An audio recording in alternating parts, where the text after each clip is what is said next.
if we really want a long-term solution to this vigilante, one major thing is that the president must be appointed for a fixed, the IGP must be appointed for a fixed term with approval of Parliament to exercise independent control. There's a need for an independent police service commission to replace the current police council. And grounds upon which an IGP can be removed should be spelled out so that the IGP's removal from office cannot be based on the whims and caprices of appointing authority. That the Minister of Interior can only give directives to the IGP in writing on matters of policy, but not as to how the IGP must do his work. This will make the police loyal to the Constitution instead of particular governments.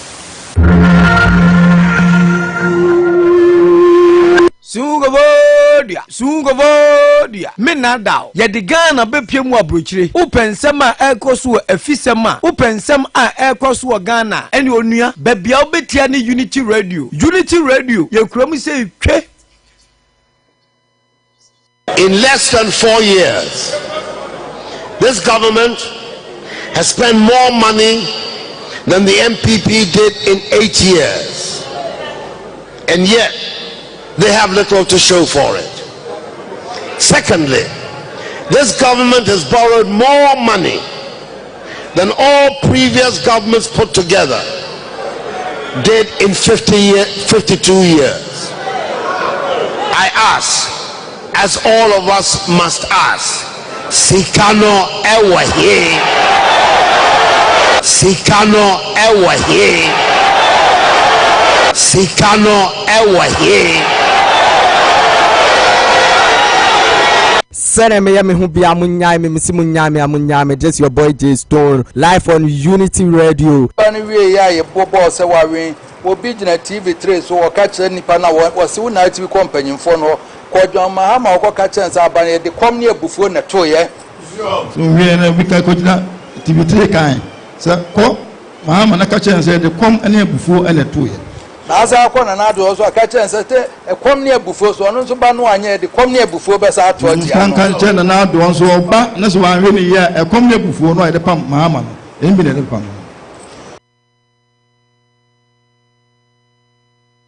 Obrafo ne kan yo se ensem Paulo mo na fra na ku upe ensem aku otwiko bata atie dia ene onua tie Unity Radio Worcester, United States of America. Now we should be bold to criticize what you have a say North and Pamano because NDC for that man was going to show you at Gini. I don't know what argument in your available. Why? That they NDC, why woman choosing from Ashanti region to a presidential candidate and now vice presidential candidate? I didn't think I'm there. If you have more kasa and a more target and a way of nothing and a way a panty and a way of king and a way of crime. Rubbish. They don't have the party. Anybody who is competent can lead the party, irrespective of where you come from. Who will vote for you? Non-MC. And this is what we have to do. They also choose either Northern or Botelia. Either Northern or Botelia. I don't think anyone does over their party, the NDC party or Northerners or Botelia. Namukuha the Muankasa and a Mutagamo. Yatin can saying, Osumpaya in a Juma, Yanya Tiasi Comedian, Babia Unity Radio. The year the city has appreciated in value. When we came in, it was running. Essentially, we have arrested it. and the IGP has the key. She's locked it up. We've arrested. Ane, ya kaya ya mwa, se pimpim de he. Ase tere sen, mumu sundaya, eshenitirim. Mumu tirimu asem, Unity Radio nkwani yenim. Unity Radio, ya jibe biya boso. Ale ba kwa membese mete kwa ni se. Akufra do ba obedada Ghana for Onyakopo empengu memba sa meba bedada Ghana for da yenye here for Ghana sise di o yansa ise bone na amana ba nisa ya de sise pa e ba sika wo memo ye ba be tu se sika no e ma apitu apete aboye nyina ebehuru bebree ebehim bebree amanfo be tonton sansan nanso menka na da upe asanim kiremu dia eno ani Unity Radio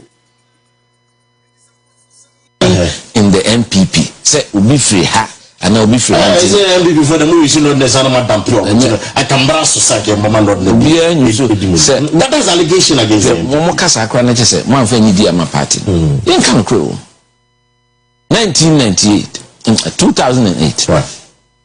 Dr. Baumia no a member of the party. In fact, on the party no the year because then General Secretary Ohini too. Me cry the boy me charge say mama waiver. Me cry na me boy party for. O man waiver because constitution it say who need 5 years of party no ma. You cannot be on the ticket. But a blue and a warmer president candidate Akufo-Addo. I was there me call national council meeting honestly be me ni see. President Kufuor was the president. Into another nomination by kasa kakra. Say into nipa bebre party won bia. Yes there be una candidate. Nipa open you be respected. Into General Secretary ma waiver. What is obi the born ko eduda. That was the biggest waiver in na me waiver me dey boan Kufuor. Umo ho a kire say boy o tachima atunsu egu asidegu no so oni scanti me say o ene mentua wa bre for party eno kwa di bo me kwa edu to ho enti obi ka say ye use obi adam na mentia say straight from say one member of the party me I ma card straight to number 2 hey I say I dey am now vice president of the republic is a big position as a we now and do political career like that so then go pass it intimate you have to seek a step further minkasa but fa any die any nase emenyame say what do I could do baby kese pa wo wiase from nowhere from nowhere 2008 and now when you remember as you see yes I saw you 5 years and a big position that's the amount so them show and it's a party na no edinisa put your constitution ama general secretary aye card amount aye waiver amount.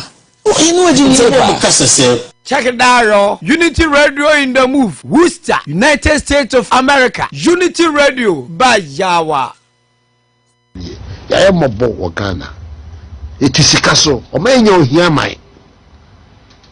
Nenam amamu a enkoyie nti no. Ekomde. Unity Radio and Kabomu ye. Me shambo ami chindi so me call Rupiam because I'm Manchester me do me ba beti petrol so o do also ada petrol boa ana ekoso me ba beti niama so e me ba me yafo was one brass of grad yafo there one and then only cake once in the year Achinkwana na minum bremu ni adehye odi ahenkan kwa me yeboa me na da sem wo US nko ade a eye Unity Radio ye tiera. I represent Ghanaians and the country Ghana.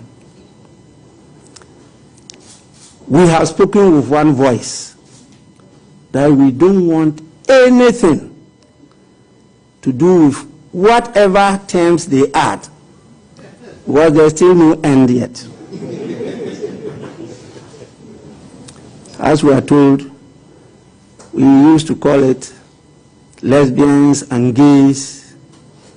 Then they started talking about transgender, they talked about transsexual, they talked about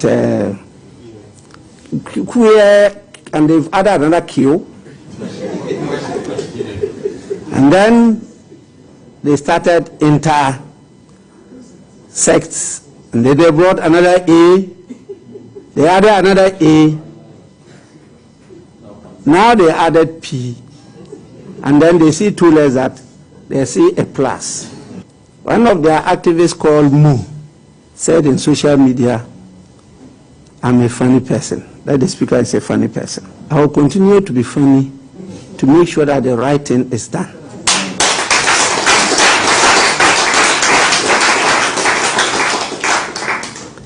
I am pro-life, and I'll continue to be funny to make sure that lives are saved in the world.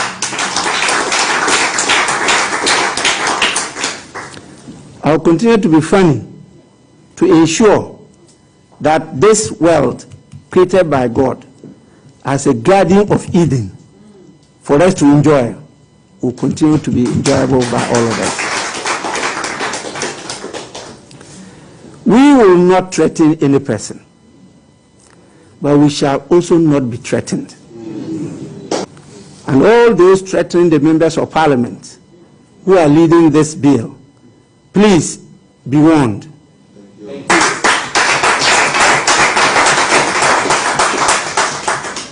We cannot be threatened in our homes. This must be stated loud and clear to those who have come to do business in Ghana, those who represent their countries and think that they are right. We also represent our country. And they can never dictate to us as to how to live or not to live in this world. And I'm very clear in my mind that this House, the Parliament of Ghana, will pass this bill as soon as possible.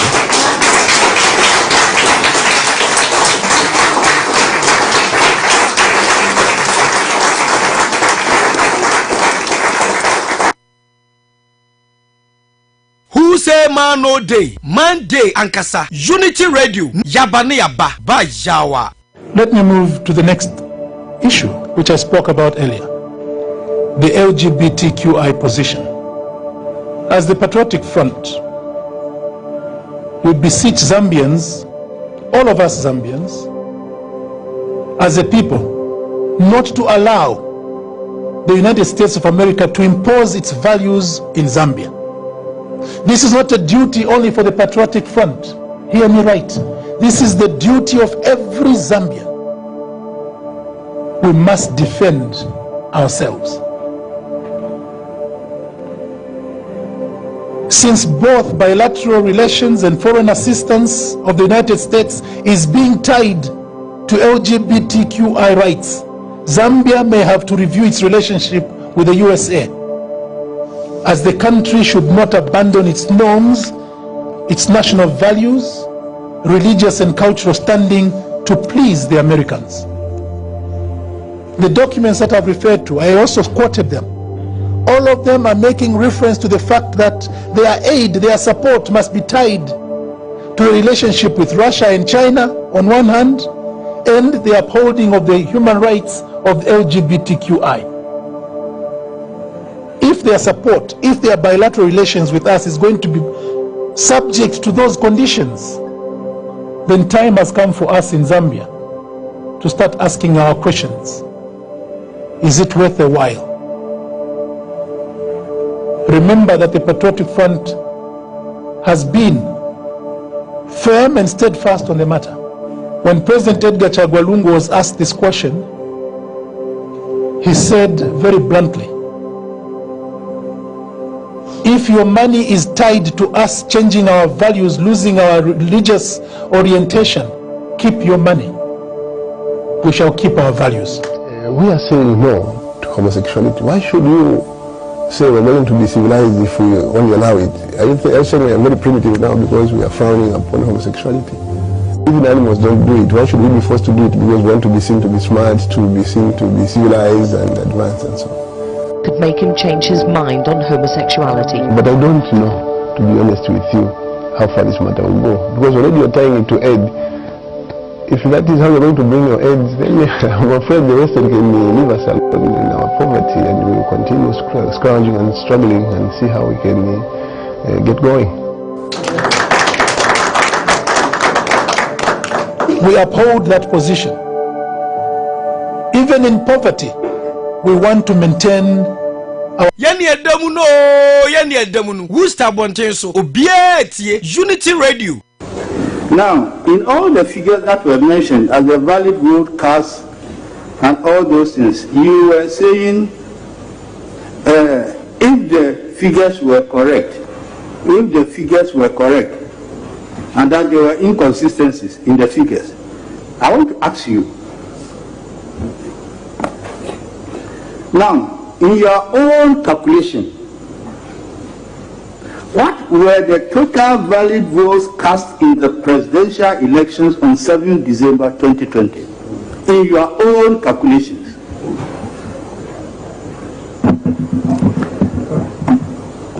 My Lord, those calculations are reserved for a meeting for us to reconcile the figures, because the first respondent herself keeps changing the figures. And so it says, when you bring your... Excuse me, let's look at here.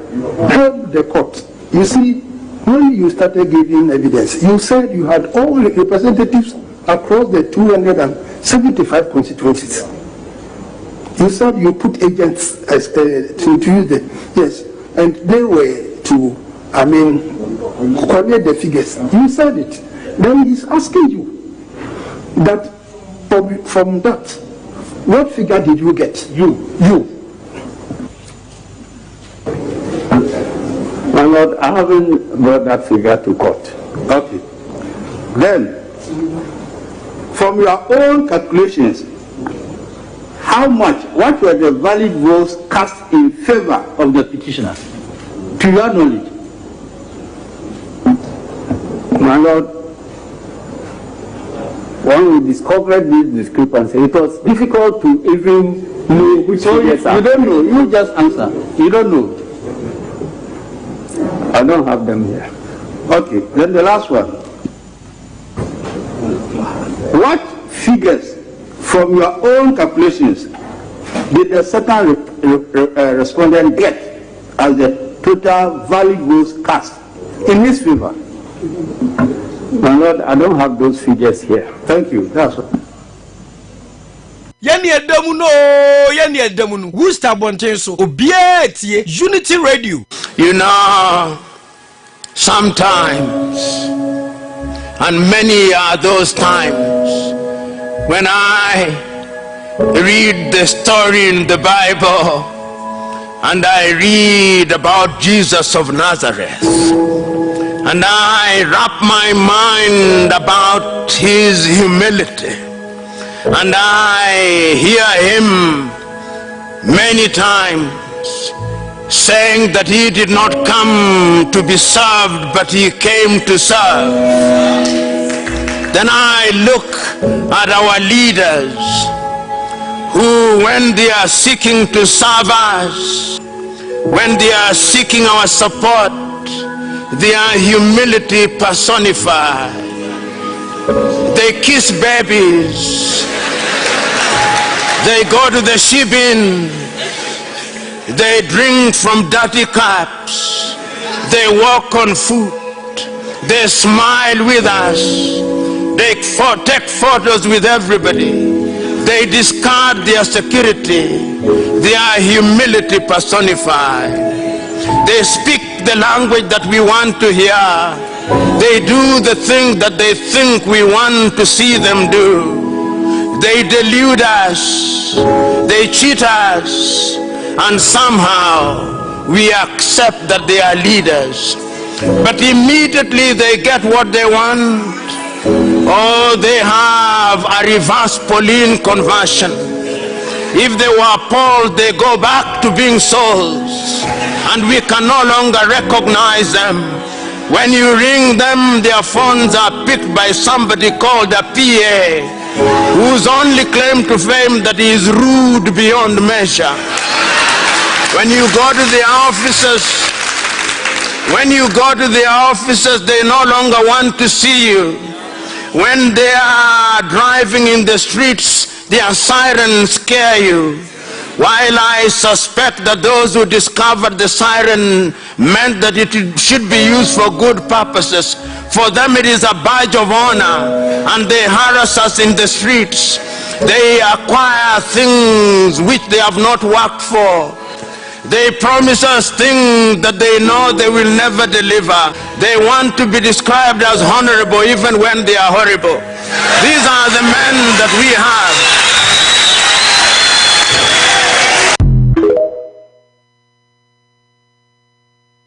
Yeni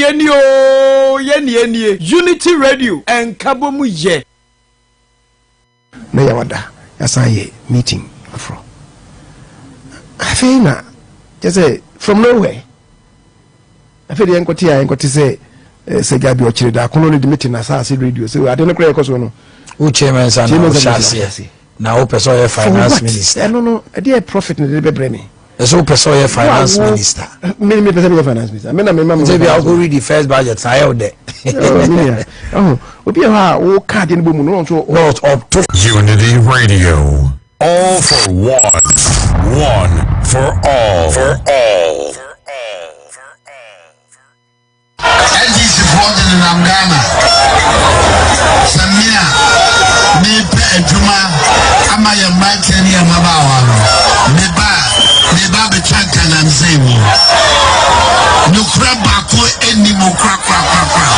Enye nukra ne, enye nukra oksa. Afro percent, NGC 4% Unity Radio. Doing what others couldn't do any better. Honorable Chair, Majority Leader. Yes, I hear you, Mr. Speaker. Your powers have not reached that. Mr. Speaker, I agree with you. Honorable Majority Leader. Yes, Mr. Speaker. Resume your seat. I will take this on board. Don't relax it. Don't relax the rules.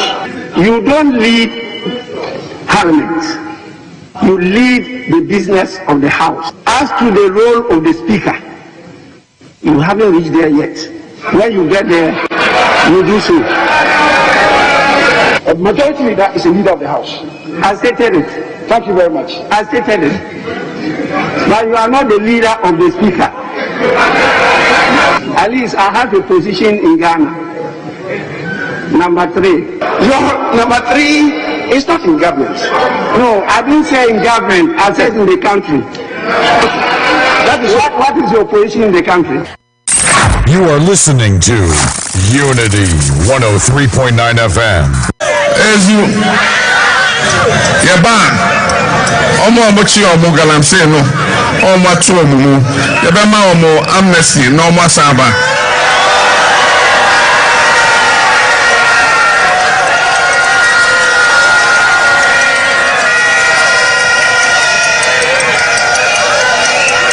Ezu Yojidi say Emabia omo from here omo enu omo ho enti yebe yi omo na yama omo another chance. Wala top try. Masha ho ba no say ma wo so na mo fiti wana ma ba betna. Oh top so me yede. Asema na boka so te mo dia. Ma bia mama. Ebo bia wa. Also ma no bo asema na boka. So David any mo so ya wa to. Yo kan ko. Any me go ho. O po shamo mo show. Me go. O mo show. So e be tiam. What be tia de be mu. What na tie ntia mo mo mama. E mo we ni mo mama. Yo ye ni so ti be bo mo. Ye ni so ti be bo mo. What ti blow. Mam eba no say me ko toilet no so bla ye toilet bia no krom ha say ana me se me ko toilet no so me dua na blend su ne ba bia me koto pa ho no so ba kan ha wona ye adan sa toilet de bia ye ne me ma koto so na be ma se su ni mo toilet krom pa say kaka nyina toilet ene e fan ya wo ho yi e ma ne me nyina ne toilet ba ko so me koto ya no so ba koto me nchen adan nchen na ye sa e ta me ne ko sa toilet ko no de je say me ko toilet so me so afo so de me eba sa me so menya dai o se me so tranche na me so menia na me ko tonje ono nu afu sa adana ma ba tonto so na me so menya dai me ba so tonto se ba ko pe mi nyina mi ni ngum ho mi tumi ni ngum sa o ko to so ba no esi nchan so ko te sa birim tua so ani na se eduru bebe e me ma no mo hyeda e na mo hu se ma na kwa na mo koso bia na dabi ebu ha o enza to tele se to de bia e kef du bu kef na o ba ni so na to o so toilet de Obi a toilet de what the head na wa de koso na say toilet na do toilet de me ko akwani ya o ya kef toilet de ye sibia ye bu de kef ni atare nchen sei ndu bu kef na oba na sisi we na say mo kre ma na ha mo e ma na ha what is your toilet so ye ba ko pe e fa ni enkonkwane ye o be ko no oba si so na me si so what is ndi toilet de enyu mo kwa de enyina enyu mo nya ni abom comme nous besie abana ntima besi bia ma eni enum manisa Unity Radio, the voice of the people. Somewhere in Africa, with a field marshal in wisdom, the greatest philosopher, Elizato dropped the fire. Some people are like ants that gather to lick sugar, and the moment they are done with the sugar, they walk away one after another. Elizato. No matter how pretty or cute your face might be, you will still be the food for worms. Set your arrogance aside and remember 6 feet. Elizato. Blood is no longer thicker than water. Nowadays, strangers help people more than relatives. Relatives only accept you when you are successful. Elizato. Cheating is a personal decision. Some will cheat no matter how good the relationship is, while others will never cheat no matter how bad the relationship gets. Elizato. It is not everything you see under skirt that you should hustle to eat, my brother. Some skirt contains snakes that will bite you and leave you uncomfortable and later disgrace you. Control your sex edge. Self-control, discipline, and abstinence in most cases pays a lot. Elizato. For the fact that you are good in bed does not make you a man. A real man is the man who does not run away from his responsibilities but faces it squarely. Elizato. Do not date a lady because she has sexy curves, breasts, and shapes. Those things are just packaging, and packaging can be very deceptive. Avoid such. Elizato. Until you pass the test of money and power, don't be too quick to conclude you are humble. Elizato. A lot of you ladies don't know what a good man is because money controls your loyalty. Elizato. If you always defend your children's mistake, one day you will hire a lawyer to defend their crime. Discipline is not child abuse. Elizato. On Judgment Day, I will show God my Ghanaian flag and Arsenal jersey. He will know I have suffered a lot. Elizato. African guys will never marry a single mother, but they will travel abroad and marry their grandmother. Elizato. Choosing a good father for your children is better than choosing a handsome husband for yourself. This is wisdom, not argument. Elizato. My sister, why do you put such an expensive hairstyle on the same head that failed mathematics? Elizato. The dream of every lazy girl is to marry a guy from a rich family or dating a sugar daddy. Don't be angry. This is a fact. Elizato. Thank you very much, my brother Ricky. You are listening to Unity 103.9 FM, where we make you feel good and never alone. Never alone. Unity Radio. You know, we know radio.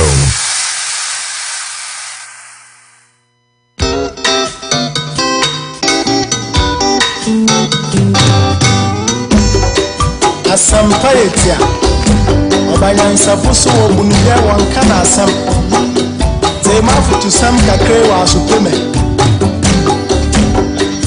Yo kofi Omaya woman Omani ya mama Bini baby ako Wachata ya waren Wonsom wanini pa Kasadi pa wofye oye Yama yembera ye Ebe ya ifuyana Omaya umano Omaya memana Hati waya nora Yamichata Yemana renya Wonso wanyinyi pa Sawa ya wanabe Yama yembera ye Ebe ya ifuyana Wonso wanyinyi pa Sadepa ofio Kamo ya miraye Abeya efiana Ama beya efiana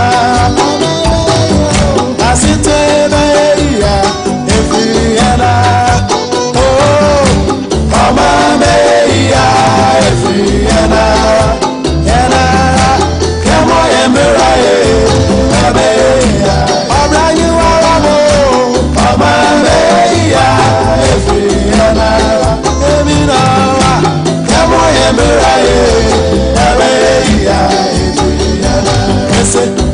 Yama obi bia chim obi bia kwaba Wana pa Bosuo enie Oh Unity Radio 103.9 Ena yakasa no ewo so esa se Anopa coffee bi ni tea bi a yabo no studio ya sem ketwa coffee ni mo hwam ye pa tea no so ekoye Bra be Facebook say ye boy tea near coffee.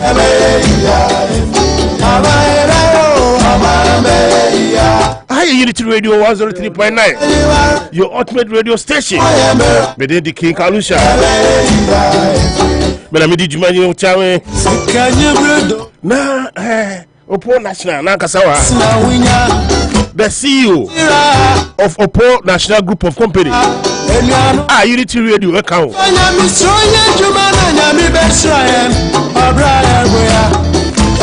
Unity Group of Company, they have Obi Ejima. Opo National Group of Company. No. Unity Group of Companies. Unity Group. Then I will be Ejima. So Unity will be there. I told you that. Obi Bay.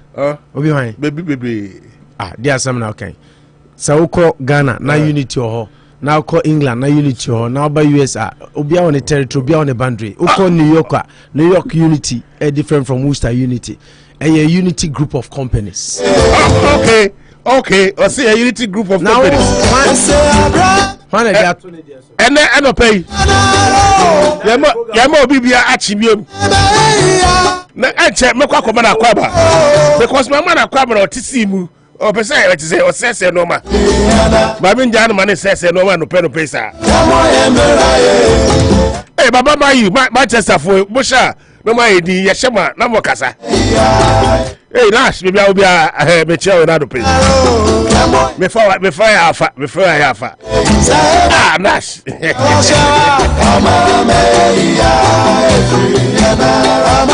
once again the behind the scene no yeah the weather report more if you wanna fey ya tell me sports update na fey about political arena no and the team be England the form 2 so measure 4 only time will tell like I tell for say ya we mako bia no so say my dey Anopa Bosuo dey bro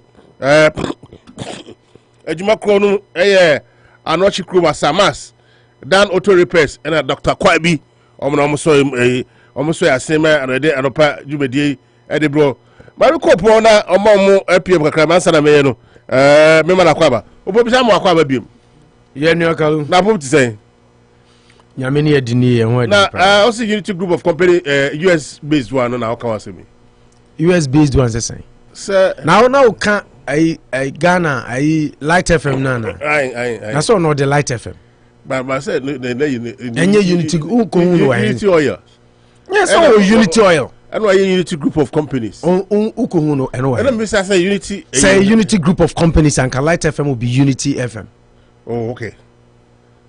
So kasa Unity Light FM na ono what Ghana na me so me ti US nti I don't know obe come into Anopa way so na America so Masa don't start something you cannot finish US based one US based one now there because omo mutie nyina will bear witness go ahead me who so started program with this energy before ever obesi anom coffee ni tea ni wan da bia anom coffee num tea and so far hodin say started program adan Liverpool ashe 6 na say Liverpool we are sepa just said oyo mecha no pastor pani ku feje mecha kwa kushu say na de munyina mahu bi say na de munyina mahu bi wa ti say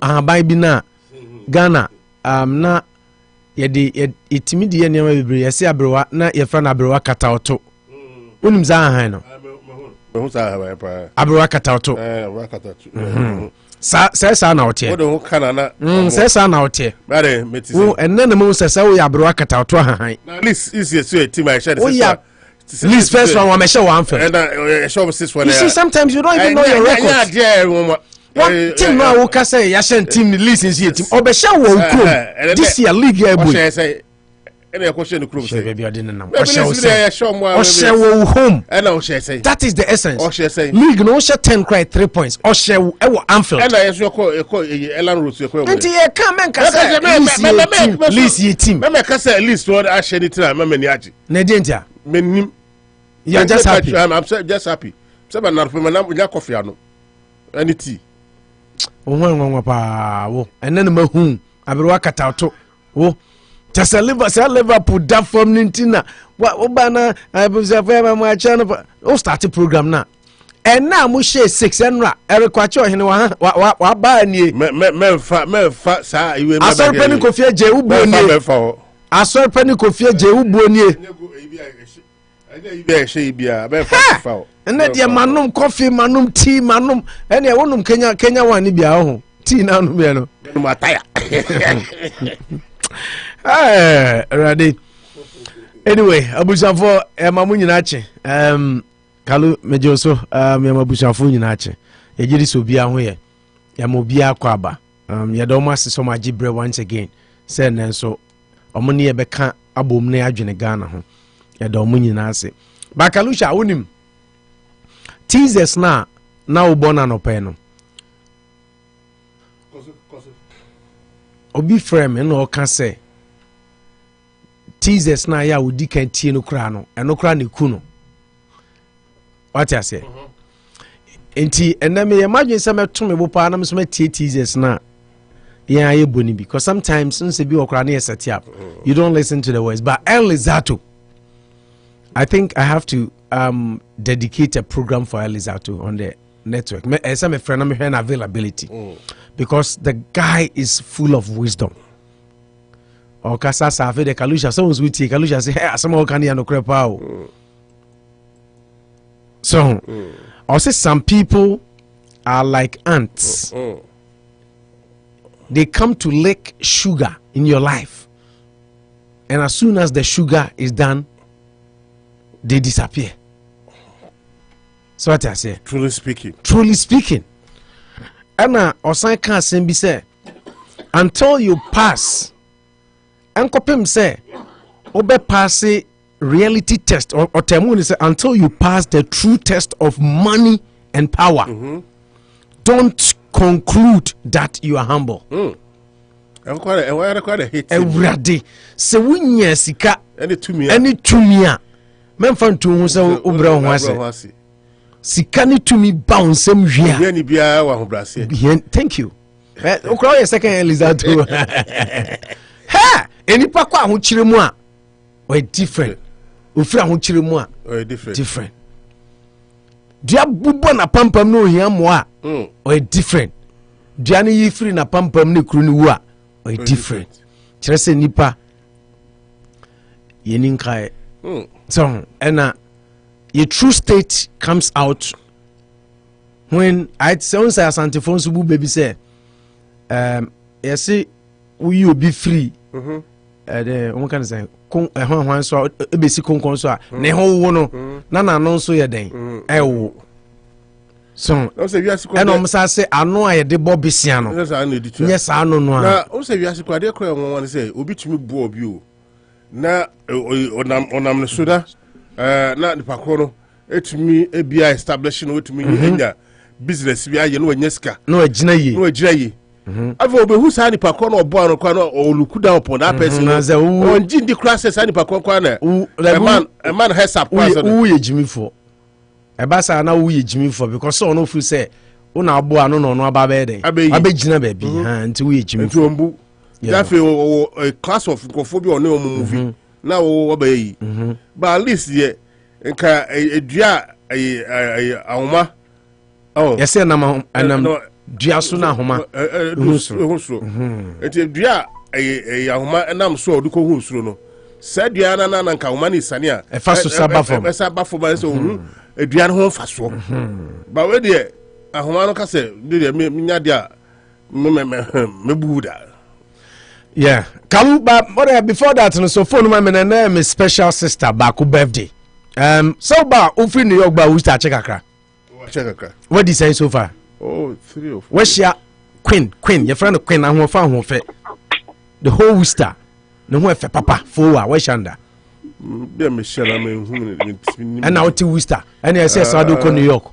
Yeah, me the church can sister be. But I don't know. What do we need, bubu? But I mean, so na friend Queen na. For papa. No who fe rough. Where's your no? Many cake I will be a non. Na sa no post wa hwem stars into who the picture no. What am I correct so. And then a birthday. It's my sister's special birthday. And as usual, ye kwa homano so ne na di nkomo kakra. Sister mpacho memo wa che na pom te sen yo. E pa so bi ju so da o so e. Onyankopon adom ye hu ye na me ka kuapem cause na ma ho brase aba pa. Me ami ti hu. Now, and a very, very important and special day in your life, birthday. Before I maybe saw anything, Unity Radio 103.9 FM.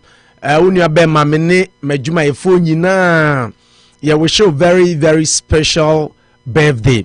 Yempai boni se yankopon onshraw onya okesie wakoma so bisade bia onye mawo. Oma nkwa tenten di ahoden wom na oma sika no so mra muso na sabi oma mu hiamoa omo etiemu frewa watumi ayibi de aboa mu nyame nsiesie special from ene eko nkwa na aka wasase so nyina oma onye soronko kra. Amen. Me damase Unity Radio me damase pa nyame nsira mo onye mo kese.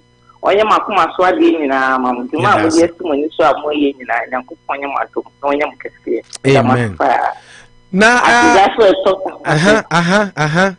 that's me pa to so meti na memo abdas na me bisa say na no sorry ye no wo makonta action be na why because me dey hear me pa o Anopa no wo start fi Anopa na fi ye kwawia e dey na konta ye so onya ya memfa phone ba ko no friend sesi a menim se makonta so da me ginidi ma konta de ene de nya asem titu ade a waye de me ginidi say na me ken me ginidi enya asem titu akra breakfast in bed pa wow.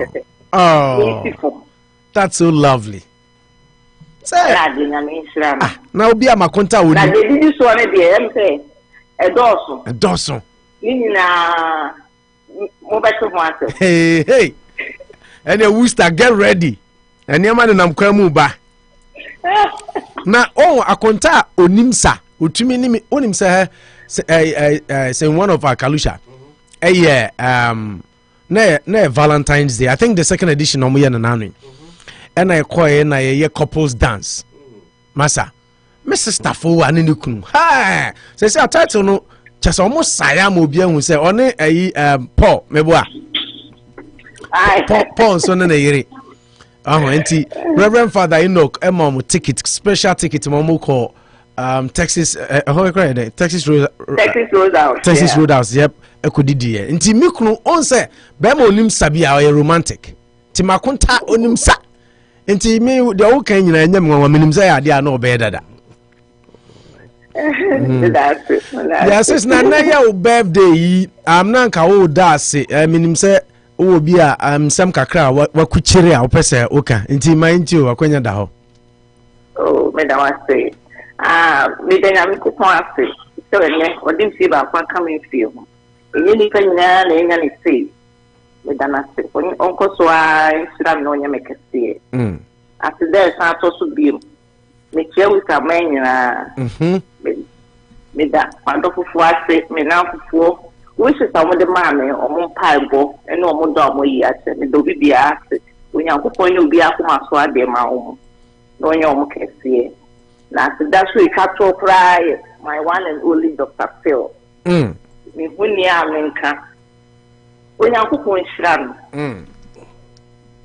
onyankopon tunu nkomo nya ne kese na ne bibia o de sabe so bia no enye hira ma no the video did not be done as much be a on your man. It will use to amen. Amen. Amen. Ama was secret gumi. Nipa ya dia osai the way wabo Dr. Phil din ama was gumi. And command ye dia ye different wa be any gratefulness. Say nipa ya dia ma wa obekai. Into why are there? Even on your birthday, you still remember what somebody. Nka say a shower you say, but even in the midst of you celebrating another milestone, what kind of be so anyway, the host of the program also T. Oh, happy birthday wish no Obama no. Happy birthday to you. Happy birthday to you. Happy birthday, dear. Happy birthday to you. Happy birthday to you.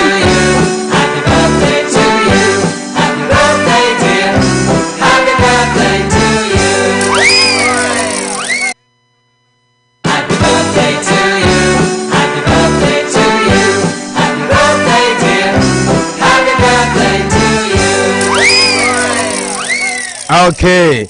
And this says your boy happy birthday amount Maku miensa no miensa sa odon nsa da. Na special song enyum be pa na ope. Enyum. Favorite song pa enra kwa make say di ni birthday was say ono na enyum ye wati nyame ase style bi abi.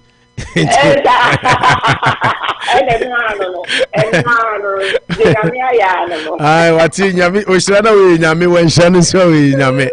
Wati nyame sister be be to so favorite song is na abo ama. Oh.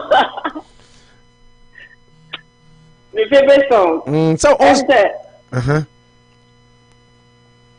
Nyame kan say nyame me dana say. O dana say. Nyame aya ma me odi Inti na just say it had to be you. Money yo. It had to be me. It had to be God. Not just say it had to be God, right? Money yo. Yes. Okay, money yo. Inti ebebo money yo ama o program so why? Yeah, inti my angel ni nim say ne we are busy and na your day so that you have more time to celebrate with the family and friends. Na bibia so etimi akoso inti enjoy the moment whilst it lasts. Na going forward in himself many more years ahead and of course many joyous but DJ say obo nyum na ma wansa na wakontiti kakrai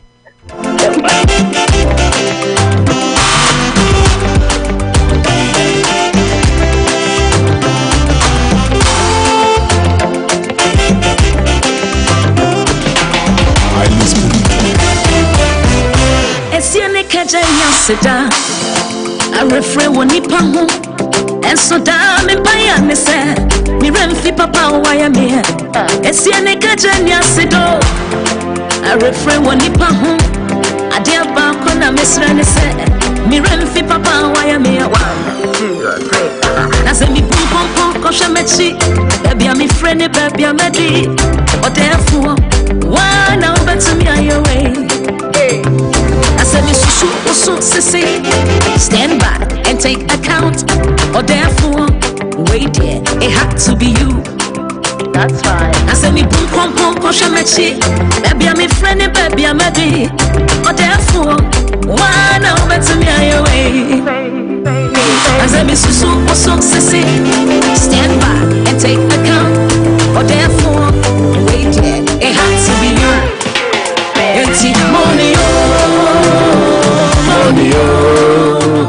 Mbacho onyame ate nkra na ade ma no why say omone yo why that's it. Mr. Bruno, thank you. Yeah enti yenjao na kotwa so ye beka say chiri nyame inshallah thank you okay abuja for yenu aba for of course for we study obi enim no odini birthday na ye birthday enti that is what we can also do for her on our parts.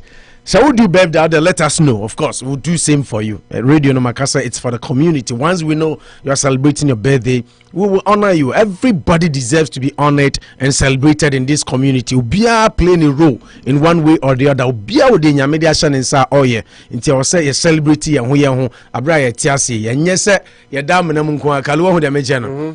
Ya open ajne open debi. We have to celebrate ourselves whilst we are alive. Enu here pa. Sarcastical. Yeah, as a champion Kalusha, your intro today of the program is the best I've seen from you. It's true. Why is Eric being sarcastic? Sunday share program as energy today is you started with energy, enthusiasm, desire. Eric Menjesa. Eric Bede. Eric Bo Abasono why born. Basa Kasania. Enipa no Kalu share enipa de yehu ene di one dance. The Eric Ehu. That time you. Mama Eden. The Eric Ehu no na mesumi hu ya making. Enne na say eden am go fa berewa eden me ko kika message sisi. Eric, I feel the man say me fan as head of my research team because you're very observant. Eric, you're very observant. Can we fast that you may copy on Mutai Chimia this sports bread for no Chikrum restaurant 687 Millbury Street and a 2 Coast Square. Nse Bosuo so we yaba 30th of this month. A beye boom frete mega bigger better. Kokushus the oya no ye obi anim no questions asked. 2 Coast Square. You know, live band, eat all you can buffet, $40 flat. 20 for Ngwala. Found no money in a bra. Yet the Bianesa, my minister Jahun Rodrian. You know, sometimes let them socialize. So, Mom getting used to the Ghanaian community because you're not yet the Annie. So I say, man, Colana Mengo. So, said about Munqua Street, no Munkofa. Into former bra, not you crum. 30th of this month. Pedianus where the own Sanochicum dear. Penny, 687 Millbury Street, and now 2 Coast Square. Either 18 and I'll take out. Nina, ye Your friend near Kwasama Street in 1082 Main Street. Me pacho as a mass 1084 and 1082. 1084, yeah. Because I'm saying 84, yeah. 1084 Main Street, 1084 Main Street. Sabani say open nam. I outdooring na ebe worry a hono turning nam and nama Josuo bibia per grocery shopping na brasa mas ho ye san wa fidia and nam no try twitwa ni na ma o turkey drums, turkey wings, fresh fish, any type of fish bibia obenya bi wa Samas Trading 1084 Main Street. Dr. Kwabi Scientific Care so you obi a wachi bremo wachi kase wachi nompe me pacho hawa obi also da wontumi na ni nyina no ene Dr. Kwabi Scientific Care nkasa or 371 Pleasant Street obebo papa ya adwuma che na o cream bi e fa no sankofa cream masa udi bisra wachi na ye oya no na oto ho a hey who say yes say before you wade na say the Dr. Mahmoud Baumia kan no say ya ton ya dwuna ma broni ama ye fi say the broni ye bia na ye broni approve ade a na ye gitum say ye ba ye nananom na mrofo ma Ghana no na omo tias na omo ye omo bibidro na omo ye omo neoma na eno kra no na ye very organic na ema omo apomuden eno bi be since 2005 ena papa ye adwuma Dr. Kwabi Scientific Care say basa pain be ma osisi mo hojo wa ye mere eze ya so ko Ghana kra na omo eze o abritiri for ho abritiri se sa no ko Dr. Kwabi ti sa de na twam Dr. Kwabi na we ji anu onyam ofie but you boys are no your points nzo fi edudi be bonyom money yo now the otra why koku papa said it to you now we gas abrochira ti nyame asesa adia be need that so misaka kan obi atu bia manansem ko nyum no watoto aso e raimon so na de so we say eyi na me fafa o nyame that is akoyi ba dem ediamani naso eni money yo ba na chese tatakwa bia bam so the amount of siki kan de kalunu no okay Kwabi Scientific Care 371 Pleasant Street Sanso na the heavyweight champion some make heavyweight champion Dan Auto Repairs Master Dan so say kanu Fabra sorry penny afreba any na wo Dan Auto Repairs Osebra 61 Fremont Street car no problem bi bia say shock absorber say shaft brakes oil change inspection bibia any type of mechanical fault so na car no be dia boom na auto body and also all the bar Dixon ni kofi so be siesie aye car na ma na afa no ntoma pefa na bibia nso atumi akoso omo nyina etaye chi dendenden na ye di dwumadi ede ebremo nti edu politics no so a mobeti omo taye chinenka for now kalu enyumako nan adawroma na ma yitimi di sports segment no ede ba nti ede omo ase se omo koso a ekitai mu but say wanya ho online ana say yenka start sports na wanya ho a wonim de ntia oba oba bebe buba no beto gu park so na wa start attack nipa no wonim de obeka men take no na so wonim so ya so ene kasa sports ne diba Yanka sports man. Na sports man na also menye sports man man dey. Yanka sports no. E ka the team na senke no. Minim say we mean na say sa. The team na senke ba no. Asna senke. Na senke. Na da na obi frɛ na untie na no asɛm kra na de ntɔkɔ hia no. In fact say ntɔkɔ hia no because da bia e ka sports na na obewuram no aka bi. Na yanka sports. Also oba Sunday oba betu ba na egu park so there. Me dem nka bi o. Ba cho asɔre pani na wo desi na no pa we za no. Jese ne team abodro amo ahye says. Hey, wiase pa. Anan no ka say o ka teams asama onhwe form ni ntia. O de ba yi. Asɔre pani ba kwa ba. Hey. I Kalu Joso. Apom ti say. Oko Kalu. Oyer ma be say wa what. Kalu. Oyer ma be say wa what say. o de ba mi say ba mi be tesis course ya say dey asma be ka o you ma say what ma say me be can sport asem won can sport asem ma be ka bi ai ana no fo ka say ma so won ma di ko say ma frɛ ana won can sport it is sport asem be na be ka o na tia na ma hu say on ko tia sorry na me be je tia me ka cha ni say and Kalusha just a bit yeah answer and you got it said the idea from that na Kalusha ka say na because when the commercial bra when I didn't mean to and you na me from thank you yeah as I also can head of research as I no come head of research team no Kalusha and that the man just say opo e Liverpool because Liverpool win no for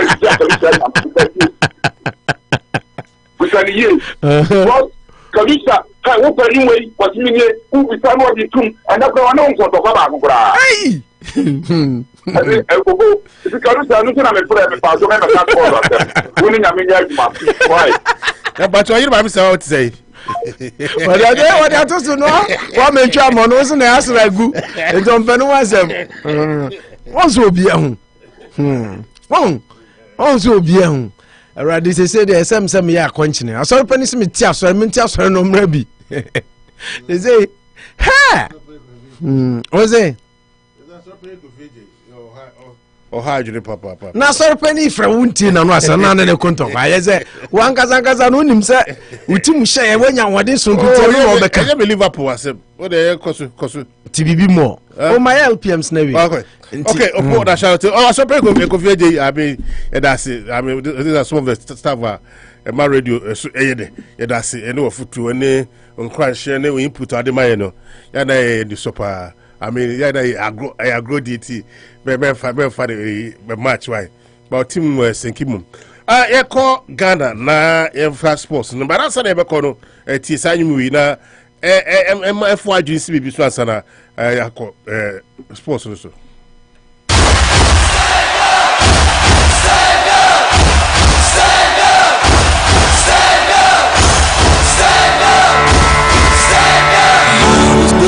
to be the best, number one and nothing less.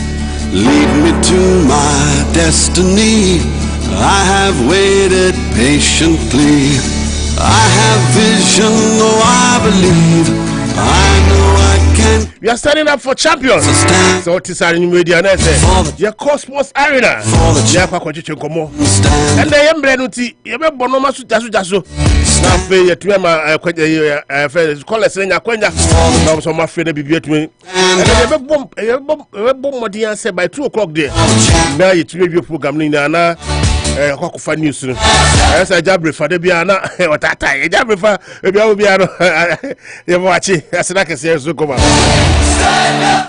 mammy treatures no call sports update so and crack him say a man bia omunyandi mfie enus 16 years under 16 omba tournament bi e wa brochi memu na amantena bebe no ma onwaso bia matches ombo yinya no omo share matches niti omaji cap no aba e na nkra ya nya ne se emrante wanhwe ya world cup beba under 17 under 17 say emre bi atwa mekofom say match no modi mo kobo no amanone no e yakọ bia me say the Ghana yesabe menya the likes of Odatelam Temu ene Awudu Sakamu so betumi abesi akan na bibia tumi akon kan say become performance no eti amafo amake say under 20 e Africa ne world no best domini ba they go there and perform yafe na ni che kobia metema Asante Kotoko aso e na nkan akopiem say kumasa Asante Kotoko press ebu ofuye pa adan ya be bosum nan ni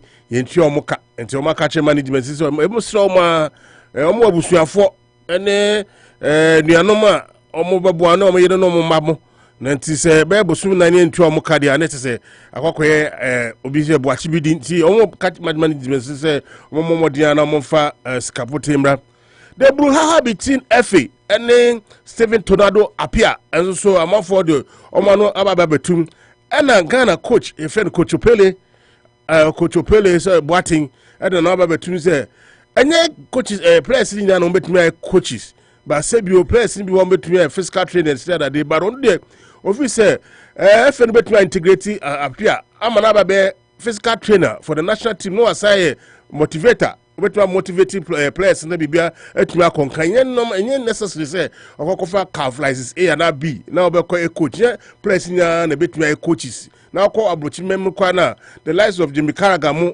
pandit ebi mu susu ko football management ebi so coach Oliver Kahn football management ene Madini mu football management nyom nya na betuma coaches enti bia the strength one and omo say omo de Steven Tornado appear ebehye na bibia etumi akonkan yakopo ya adoma na Champions League ebe baso na na wie no me se pepepe o Stamford Bridge so o bridge so Chelsea versus Real Madrid o mesi akan na afi Napoli ni AC Milan first leg no obanabao no Real Madrid she kamienu Chelsea etimi na first leg no so at San Siro no AC Milan she kabako Napoli etimi antika no ene o Diego Armando Maradona Sports Stadium Naples and Naples.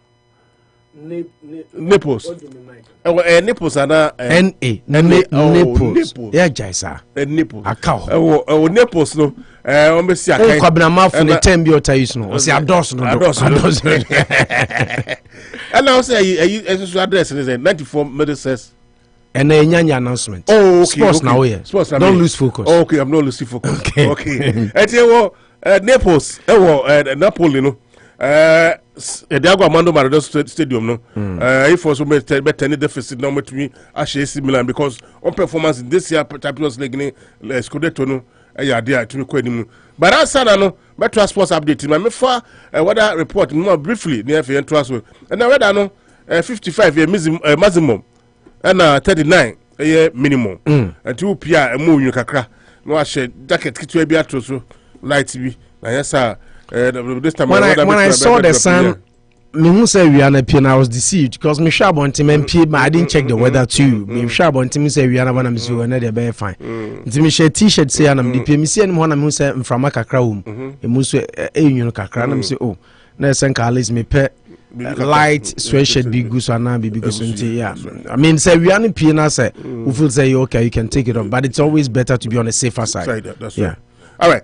It's weather reports in the album. After yam going to me can call Kitten West Ham for Abrante Fen. They can write say why I just say Baba Kwako Arsenal mum. Onya Nadji. He favors. I say could prefer a move, a summer move to Arsenal. No I say West Ham and England midfielder that can rise could prefer a summer move to Arsenal when Newcastle also interested in 24-year. Yeah. After Rice is also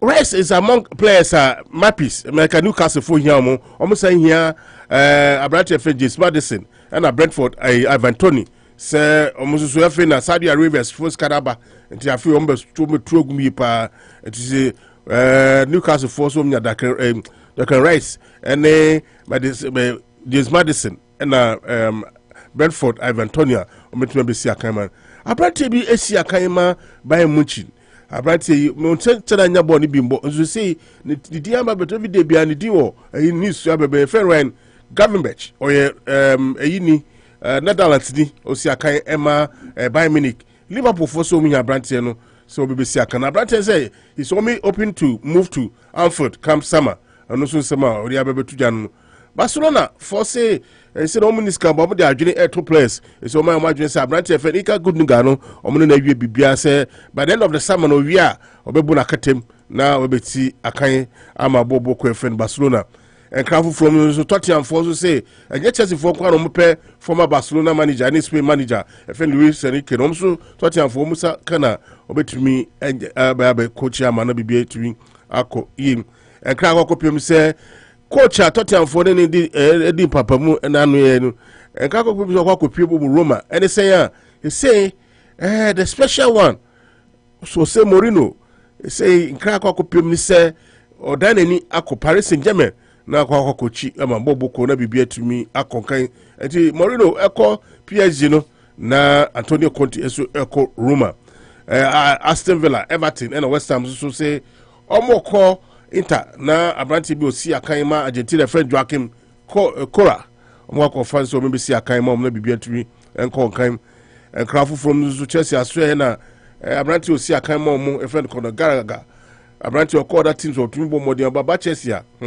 na ya sembi teams bebre o England say omunya na Europe kra no omunya na ombesi akan ema no Arsenal for teams bebre ne bi ne wan o team say Liverpool kan bodi no I read the entire story ye player ye mpa na mo Chelsea be pe Arsenal for so resilience say ombra non standing the contract new contract but sell no Abranti between nase na ka kopim say Aston Villa, Fulham, West Ham and Brighton almost to say omo interested in the Abranti no West Ham for SNA Abranti over Brighton ba kuma no Cologne ewo Besiktas ewo Turkey ye fe na ata Masuaku na ka kopim say the Besiktas for so munya no Congo DR for left back no almost so munya no enti omo say omo metu 1.75 million na omo for Abranti no kra eno na year omo trigger no nti eno na edi ama tifo no Arsenal Villa for say Abranti osina kan Man City efe no ka waka no the contract na ewu 2024 but say answer the bill no ko me hia ne say o mesi akan mo for mayin right ka waka Arsenal Villa for so me hia no so mo mesi akan mo Chelsea kra no Chelsea Colombia na small boy bia we 15 years ya Fred Candary Pace omwa ko fa no na o be si akan Abranti di 15 eto omo Chelsea by 2025 na Abranti di 18 na o be si akan ma bobo ko efe Chelsea eno ene ska FPM sisi ane 17.6 million pounds eno na Abranti eno ede omo de akoto Abranti eno da match bako ebi todwa na Liverpool ebi etoswa owo England Spain na Serie A na Italy no list etrafie ma Liverpool ekotwa mu ekansia mo ete kanu bako ewo Elland Road na Celta de Vigo eso trafie ma Mallorca ebejo ka bako mo ntante na Fiorentina na Atlanta eso ekoti eka bako Opo, first update about it. Yeah, I think I'll pick a couple of the stories, and then the main focus is on the Champions League. I mean, Mamia Bamoni at their start Bisami, me buy first na Bizami, and then some beshe. No question Bizami. Me buy a question Ben Bizami. What's your name? Your bed? Still, I'm just a beshe. And I'm a can't say chiro. Me can't say. That me can't say. What's my number? Messi program in person my back off air. Okay. And my back on so air. Whatever I have to say. Okay. Yes, I'm catch up. Pepe. Now before I get to macro do so chiao. Na him catch and say you na che. Into na omra studio okay. Na him wa fro na test one as well then. Na chabi enim asema oka osina na wasuma na me yehu na che onse kona du hima no ndi wakodi hima kasa yeah nti ono no de ne de ye onse zizahini no abrochire na ma ayetu ye abrochire de made na abrochire ena ye wo Ghana de no de typical ohene ana ohima nti wumbie no nti kona du de no se se echirim no bia onse kona du akodi hima e wo Ghana Unity radio says you hima. You hima ye two powder good so Ghana. Ko akusai ni ade. Ti ono no de ne de. Akofra kusai. Nti kuna du nana hima wada but surprisingly because on fan nkonwa din so man kan as a brand was too much on pese ye be propagate no kra ye kan kra on pese ye be kan but anyway ye say for Kaza give unto Caesar what belongs to Caesar. Eti the need is and the need is say kuna du your hima nti no kasa say nana Kaluma men pick it quick local stories are kind I think say I will only take two local stories. Kumasi Asante Kotoko Metema Kumapma Pembeba, the best club in Ghana, the most successful club in the country. Minimzemeka se kwakushu skuko pai mashada pa na Mesa Kotoko mrane. Kaluza, I am very sad say at this age sa nyoma we bi da so sisi say Kotoko player oye adwuma eno no hwe so de hwe ne yere sabi ne ma bosome mako 9 intua player nika na question mi bisa me ho ne say si etia brochire ha wo ye adwuman na wo kɔban na bosome 9 ye ntua wo ka obeda na watoka obeda na wato gas obeda na wotua odan ka obeda na wotua phone bill obeda na wadidi na obeda na wa raise family enti ya na kotoko mpanimfo no sa omo treaty players ne sa aya omo dwene omo nso ho e de omo ayete say omo so if they don't get paid and if there is no money to live on for 4 months how will they survive? Now no na make kotoko why I feel say kotoko ne has in particular I say Ghana football na unemenya adwen share a team like kotoko enka ya team a ye ka so muntumi ntua mo players ka enka it should be the teams to say Kumasi based sensational Ken Faisal mo ene enka Aduana Stars one man team na amuni crowd any big supporting base eti se kotoko ne has no enka omo na ese eti sansem we free omo ho. But what do we see? What do we hear? So the question then comes to say, Nana yaw amponsa professionalism na also de ba kotoko no. Still there is a lot to be done on Kaluja. Say to me I could do say kotoko players kasa se bosome 9 ye ntua mu kadea. Na ye koya na sfe by. And this is very serious. So if the players decide say okay ye kobobo we na me so me kasa me mo are they going to say they will punish the player for breach of contract or something? It's too bad. Bosume mako 9. Ghana players Kalusha sika saying ahe any ademom. How much do they get paid? 300 250. Bosume, you see, this is serious. 2,000. Until my the bank pa ni besuya be free. And yet kotokongwa. But as a country, when are we going to learn? Sadia we free to Yefa coacha, ye coach ni be free on the car.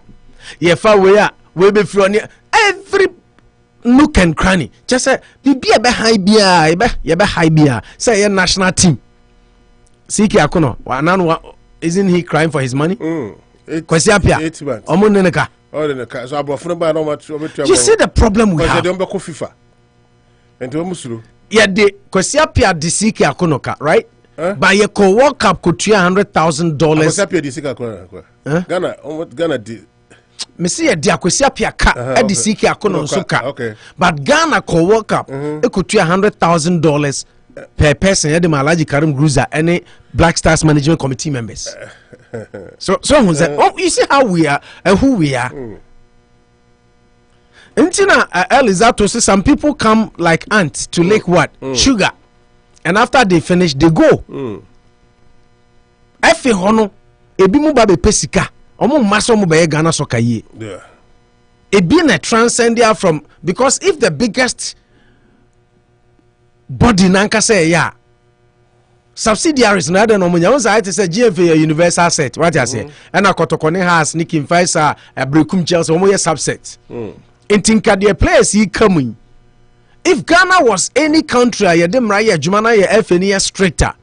Anka players no kalu yenti omukai anka FN anka so omudi omani yeden. Echre for the FA to direct kotoko se muntua players nika. But FN anka sakra kofa coaches ni firi wi omuntua omuka. Nti kotoko ya oya no with to me. What say so? Kotoko ya oya no with to me. But isn't it so sad that at this point of time, at this modern generation, Nakalusha, Kotokotumi di players ka Bosume Naima players ebabon timbisu.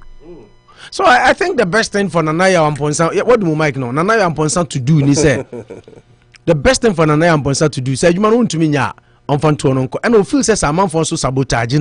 I think the best thing because I've read stories and I've heard stories over the couple last week and beyond. Omoka about the tension going on right now. To some extent, trying to platform be also be more the cross it. Papa no why then wa resign. It's been rumored. Sanana Amponsan resigning. BC BC say a whole lot of things going on. I think say the course is CCA Kotokono Kalusha and pleasant. And Anano Metna Hakai say the best way forward for Kotoko right now and so too for Vegetim Manka. The best way forward. ɛne sɛ otumfo bɛgye team no na ɔmpɛ nipa bɛ mienu miɛnsa mfa team no nhyɛ ɔmo nsa na ɔmo report directly to him otumfo can set up a fund kotoko fund na bosomi dwomfo ni ade obi entua 1 cedi.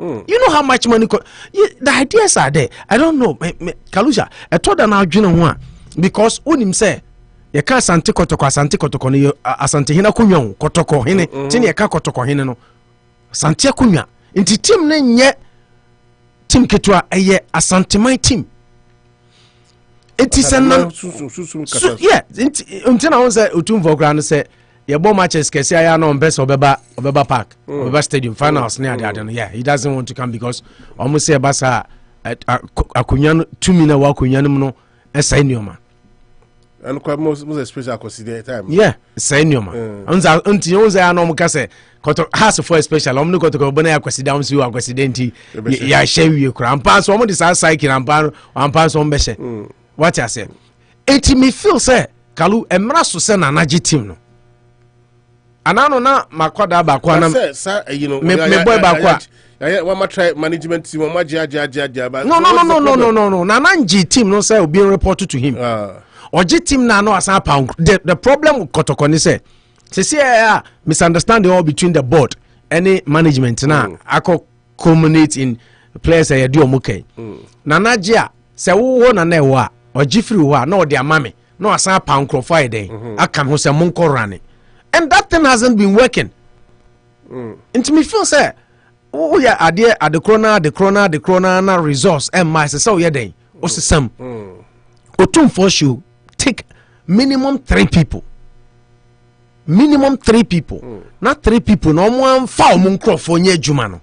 Nana nan kanche omo say masa busumi bia me here report. Busumi bia mo ma me report. So that now will be abreast with the team, no finances.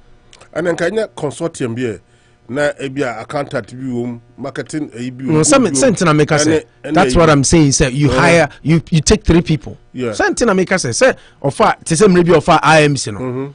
IMC no they were without board.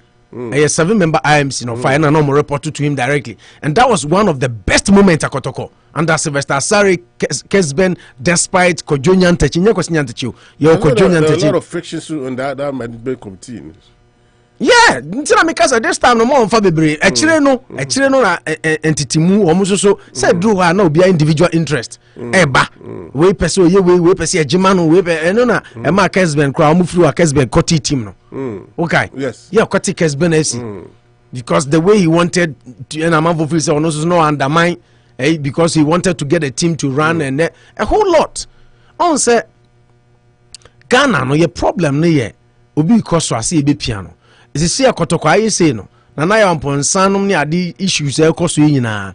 Obi pese ye gi team no ne de ma no. No so like it say the Elizato kan no. Obi a de kotoko aye money making venture.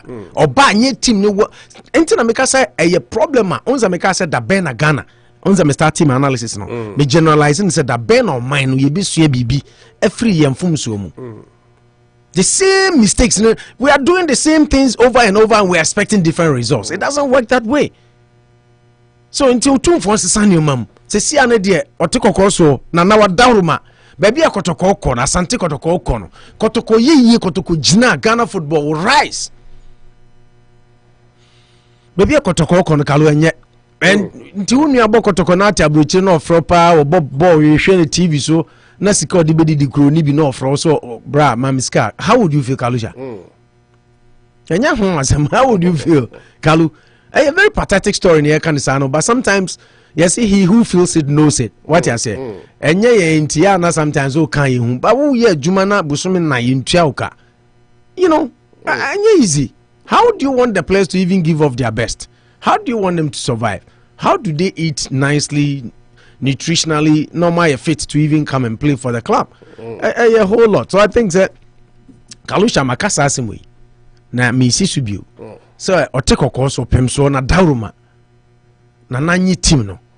Say o de say the weekend say ofani pa miensa kra na officer no so bedos no be ha adwen a suggestion na me ye Kalu what I say. Obetumi afani pa baako, but I think say 3 should be fine. 3 should be fine. Na on fansha omunsa. Na on kan kire omu say enye bosomi bia kra no a quarterly bia mama me team no both financial progressive and everything and yes sika report nko but team no progress bibia mo ye bia adakoja achi container anko sesi ho nyina amfa so be na also what I say I think say Kalu say na anji team na kotoko bet say mo kan say I gbefu asa right ye ko anim one no abo achi 6 e be ye roller coaster because Kalu so there adwuma why is this the first time you are hearing this a managerial crisis and this I can we about Enrique tna kotoko Ghana sports way anano likely enough vice president Baumia Bahan omo ni omo free Ghana buy no na bakum time I may MC make asasa no frame na question and answer time of frame so I went there and obisam say me catch delegation is a minimum o me say me boa now tikumase me say yes now you radio me say yes was now a sports journalist me say yes was man kan kire mo answer na o ma me history say no ba Ash FM and also ba Solid FM I was a political show so no bisa me say and am so yeah anytime so only many one na no former Ghana Journalists Association Ashanti Region Chairman the Obi Boni Tukuni ya Mr. Eni and Alex Amako the hitman omo nyina ne ade no bi sam seminim Lord News anam say why not this is Lord News akwa so you can say MMC yeah Lord News na the morning a tafo area ho baby ona na Lord News na morning show nti no bi anam say Lord okra dem na chat ni ade na no say o ka kire mo say manga because no mo feel say why so can je fans no I know this guy and no be say na make yeah can nti dem me person me ka kwesi ni say ya kotoko story over and over because say be adwuma na you ofia the same things na the same ya the man way yes na you board aka ho o dey go back to from Herbert Mensah time Herbert Mensah dey na man free on your board say board yes a board na man free ho now from Herbert Mensah no the man IMC interim management committee and almost so started G League to us yeah there and I feel man free hand and I feel more for a year now for almost so discount and I'll cover board back board no class yes I and a PV or being board and I know I send them a picture be emumpa yame board na fe no mo nya kwan nye de no person ye and so cover that is what I'm saying say be na say so say team no de ma Kwame Chei or the Kwame Chei initially and I feel or sign the board by then become and a Kwame Chei no yeah a executive director yes and a Kwame Chei omufu so ntumi nya adwuma nti na otum for sign here with and a Kwame Chei kofa papa we buy no or yeah Kwame Chei board chairman so Kwame Chei is now the board chairman also ne CEO no say omunko eye to eye nti team no na bebre in the end yes I to say yes I omuka na say asono mienu ko a why na bre anya asase thank you that is what is happening now until na players na dey omuka 4 months no and I very sad Kalusha okay sir na me catch you say the supporters wings of the team because enya wing omo circles and omo kuma pim and omo other kotoko ladies supporters no say dynamic catch you say supporters no so moa nkabosome na akwatua say na okay players ahia no moje the supporters should be able to write about 50,000 Ghana check. Someone infantry players in the middle of conflict between board and name management. But you know they don't. All the circles do is to go to radio and criticize. That's all. Once a Ghana for no, in kasa but about say yenye bibi we are not practical in nature. But there's excitement of late. They are not getting the excitement they want. They are not getting the excitement. How do they get excitement? Anano na mini Bernardeko. Na amafo Kalu. Anano na mini Bernardeko. Ye cry ye Chelsea for na ye far away no. Ye ni unse Chelsea supporters you wo ha. Omo no de omo kama ebi kan current management. So even we can talk through them. Ideas near did solicit from more Chelsea supporters foundation or more EBF team but Kotoko Crowd circles no more direct contact to the management than it is at Chelsea nti some more person ade ni ye a ontena ho say o person team ni ye ansana o supporter no bisa ho bi ma ya na no kramusa na man for to be man on there because omo criticize all they do is to criticize say ade na obi apese o kan na e de amano that's what the entina make us otumfo nyi nipa ba ku mienu miensa no mfa tim ni ma no kan kire o mo say se atim ni hame amensem but day to day ni ntumi nyenti monye quarter bia de monye no bosome kra 3 months bia mo mfa tim no because you see when otumfo leaves the team for them for long omo ba na omo de keba it happened with Herbert Mensah meboa it happened with IMC. But the first you need IMC for no eko ka say o ma ye juju nkwa 2 but best first you buy the one boka because on the far team no ye pa because do kwa buchi da de no second one dey no na say Herbert wa coach wa be fa kotoko once now the second one is na be say first na no so one year 1 year or yeah 3 or 4 years na be say first a year na board ni ho dey and or replay because what's that time of my place on share suit ni ade to finance na no dey because Herbert time so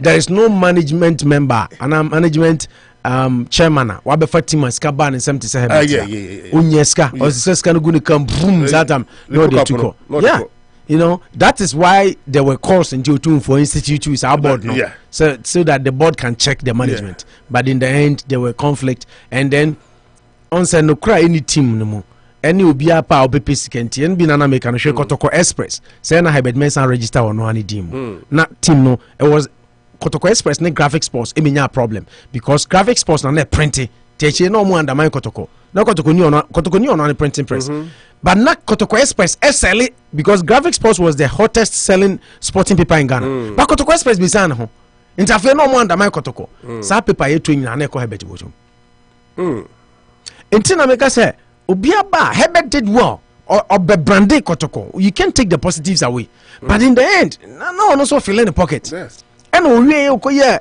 ankontama otumfo na osakache otumfo de nka 7 million IMC for be so mo mu koye juju omkoye account am se juju nko 2 million Herbert kwa dibem omo se juju kan kwa account omo de koye omo se omo ya account coach otumfo no omo expenditure no that time 2 million and she juju afa what I say nti juju nko ma boka 2 million that time those days 2 million so nti team ni ye team kese but the problem is when I so team ni ma ye team ni ye omo nyina ba another problem is onim say the time ni ye short nti wan pe bibia ye pam no a wa boka egu nti oba ya no I started packing your magunchen because Kotoko de nyame permanent team I could be sacked anytime that is the problem the team has so that is the problem and until Kalu they rectify that just like you said ye be koye nim na ye buy chisa I made they say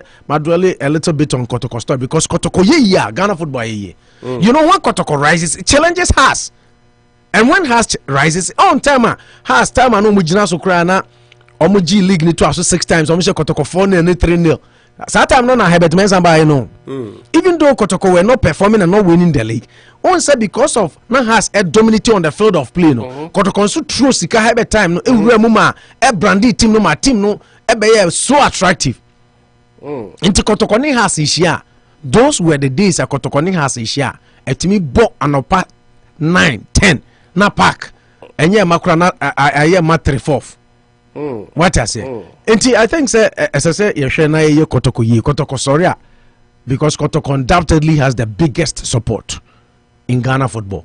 It is no secret, it's a fact. So when Kotoko is up, just like you said, if the fans are happy and the fans because me Miswano me froka ko sunya ko Kotoko match na Kotoko ne bofo akwa Kotoko ni we what I say fans had the love and the passion to travel abroad and not abroad but to travel outside their comfort zone to go watch Kotoko games so on their mention but in this idea no ho ana Kotoko ko brekum can see ashe Kotoko tune because Kotoko ni ko omko bechim Kotoko ko away am fans kra e beba away no sunwan ni ade na chen home team bofo akwa ne be united but enti support enti referee kra no so team so be sisi kra the supporters intimidate you usro but say enti say biem Kotoko ko away no answer omko you don't even see the stadiums filled because just like you said there is no results coming from the field of play into the interest the supporters have it's dwindling and that's causing all this. Move on to Stephen Appiah. I think I'm one person I've already made my stance clear about Stephen Appiah. To me, he's the best captain Ghana Enya and the best leader for the Black Stars. To me, the Mima Baby who me bresu de me hu ye or say Kofi ni wan mo bresu no de sorry penny Kofi Ejemu na beka no. And in full time no de sorry penny mu na beka no. What I say? But the Mimi be who ye current generation na omo kra no man fa yanko World Cup da. Into under the tutelage and the captaincy of Stephen Tornado Appiah. And I Ghana call your first ever World Cup. So we owe him that respect. Into back to Opele Boateng Asama Okano. On say Ghana on Kalusha. You treat a heroes ye sometimes. I'm telling you. You treat na on say amount for ya cancer you home Ghana. On say country that doesn't honor his heroes. It's not worth dying for. Stephen Appiah knew be a sanke den ho asam kra betena radio so a conjecture will be a challenge. Oh, when you coach cry your money say Stephen Appiah should be the ambassador for the Black Stars automatic regardless of which coach is there. He should be the ambassador for the team, and then Oye player management relations officer. He should liaise between the Black Stars players and the technical team near FNOCRA. We should give him a role as a reward for what he did for Ghana.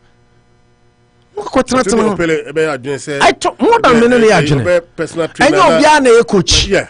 Stephen Appiah and coach. I ain't mean for some uncle coach.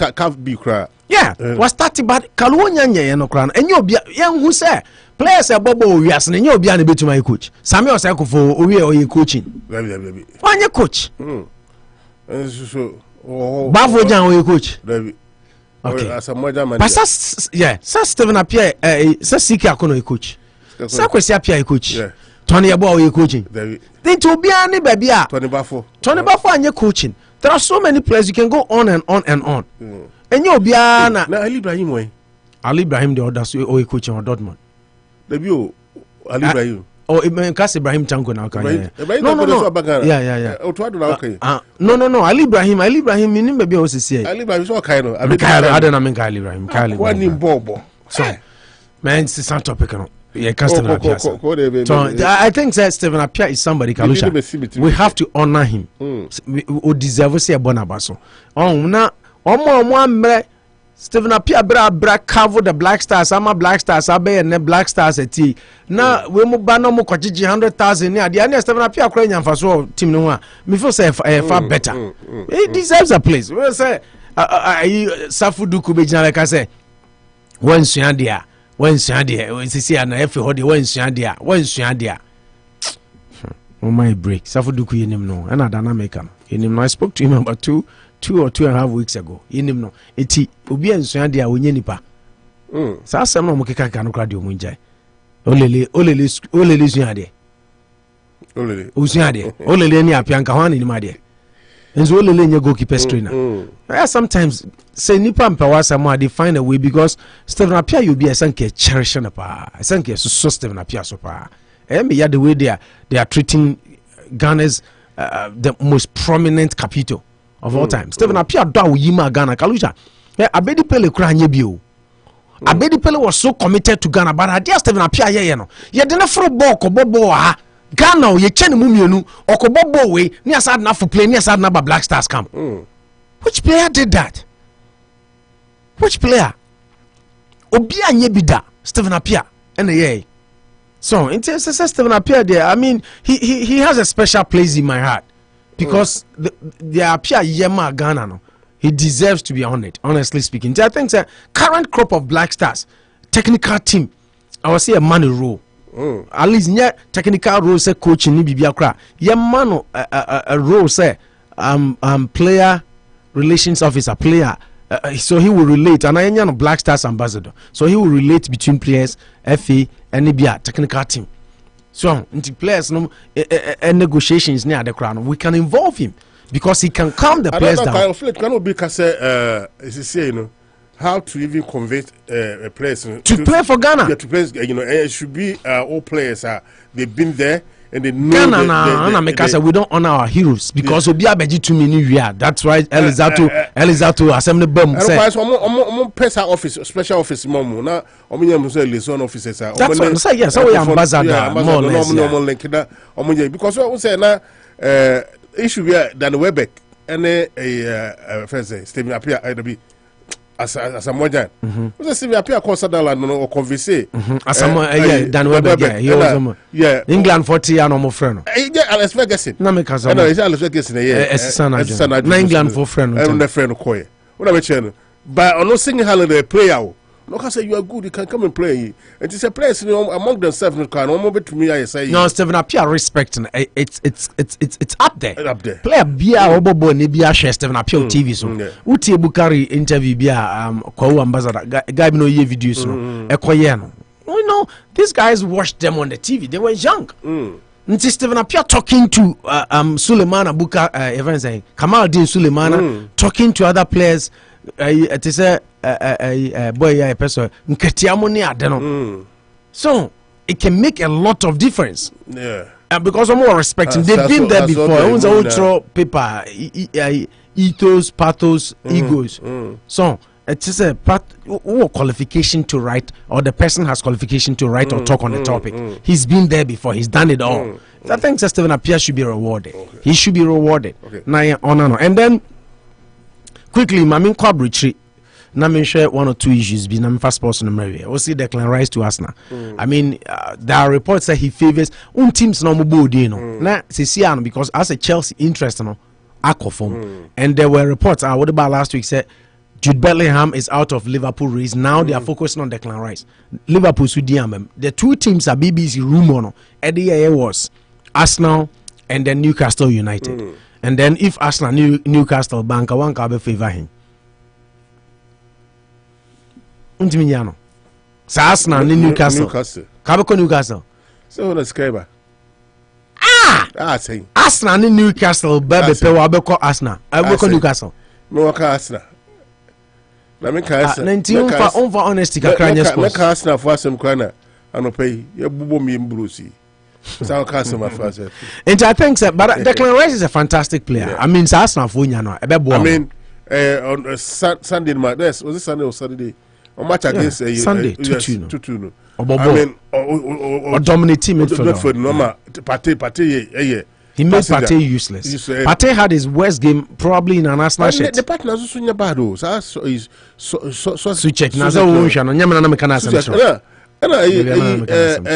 Said I want to look at Paqueta's one. Or sign off, we play. Was starting no share no bam. Or starting no I'm saying make sure but I'm Kalusha player or Kochegu. She about remember my past Kalusha player. Sorry, I watch Lucas Paqueta, Lucas no the boy channel. Pakata. The boy channel.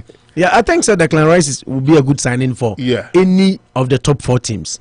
Be it Arsenal. I don't say or bought as a single pivot or double pivot and the movement cry in the game. No, Declan Rice he's a good tackler. He's a good handler of the ball. And only Adeba Kwame Penasam, and he's a good runner. He has all the attributes. A modern day midfielder. So what is N'Golo Kante? Kante is a good tackler. He can run with the ball, and then he's a good passer of the ball too. So Rice is a finished. And I'll catch us and me if I have the opportunity of choosing between Bellingham and Declan Rice, I may Declan Rice. Because there are other things Declan Rice can do, Jude Bellingham cannot do. Fine, Jude Bellingham scores more goals. He is more offensive, more. But Declan Rice, it to me defend. The Upeso Bonnie 6, I bet him 6. Upeso Bonnie 8, I bet him 8. The Declan Rice now itself, Makelele mo type no, not typical. No, Makelele is not on anymore. Makelele there, he was just sitting in front of the defenders. That's what I'm saying. Is that Declan Rice no to me a deploy no baby up baby. Or to me 4 and 5 na. Oh no, to me baby. He's more of a utility player than Jude Bellingham. What do I say? Into Declan Rice, any team that will sign Declan Rice, it be any good midfielder. Or very good midfielder. And let's hope and pray. Say Arsenal, you know, already they say under the Champions League, the Omokobo Champions League, so they need to beef up their squad. And let's hope they can get him. But Declan Rice, if we turn the man on ano, having said that, may say kind view. Say Declan Rice, pe baby or baby trophies. Non person best a Hurricane dia. Me open national. My candid advice to him, Mount Arsenal. Or call Liverpool, I'm fine. Or call Chelsea, I'm fine. Manchester United is also after him, I'm fine. But so pe baby or baby trophies. Say trophies in no free West Ham United there. Mount Arsenal. This year Arsenal be. Oh, this year.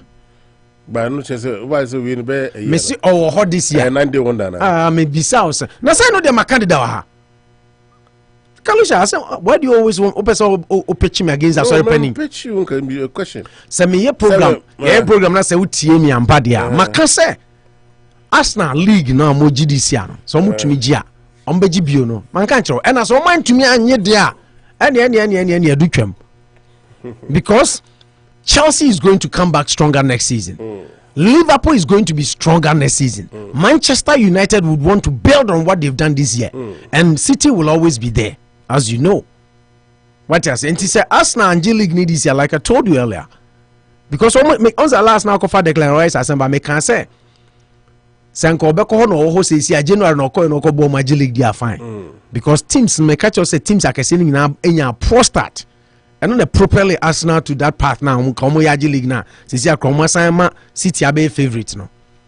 What I say? Nti hwe this year kra kwanya omunya eso mu G League now mo bottle no almost. As well penny grass is obema City 85%. What I say? Nti I think say Declan Rice is a fine player. Of course na yeah. Don't get me wrong, but the both times say okoji trophies there.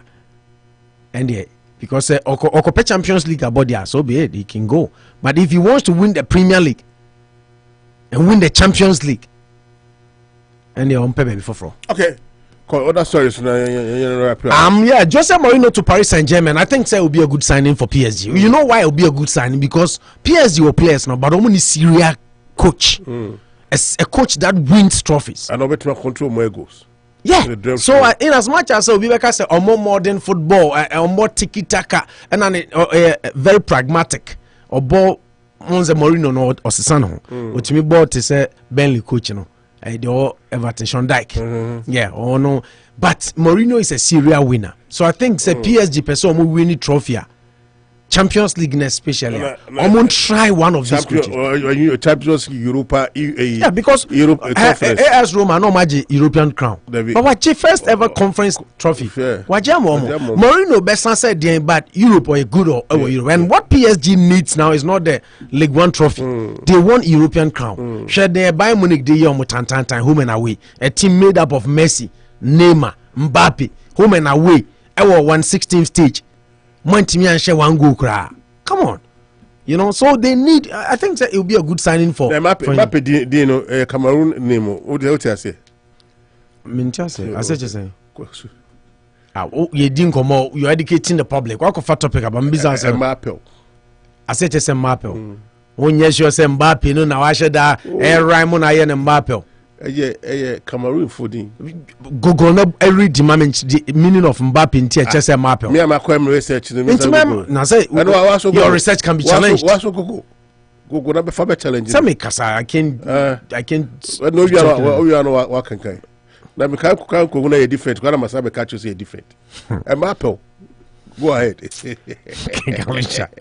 Okay, I think Mourinho to PSG would be a good, and then Antonio Conte taking over from Jose Mourinho wouldn't be a surprising thing to me because almost style of play, no, it wouldn't change a lot for the players. So I think it would be a good thing. And then Newcastle United saying they won. What's say Mourinho?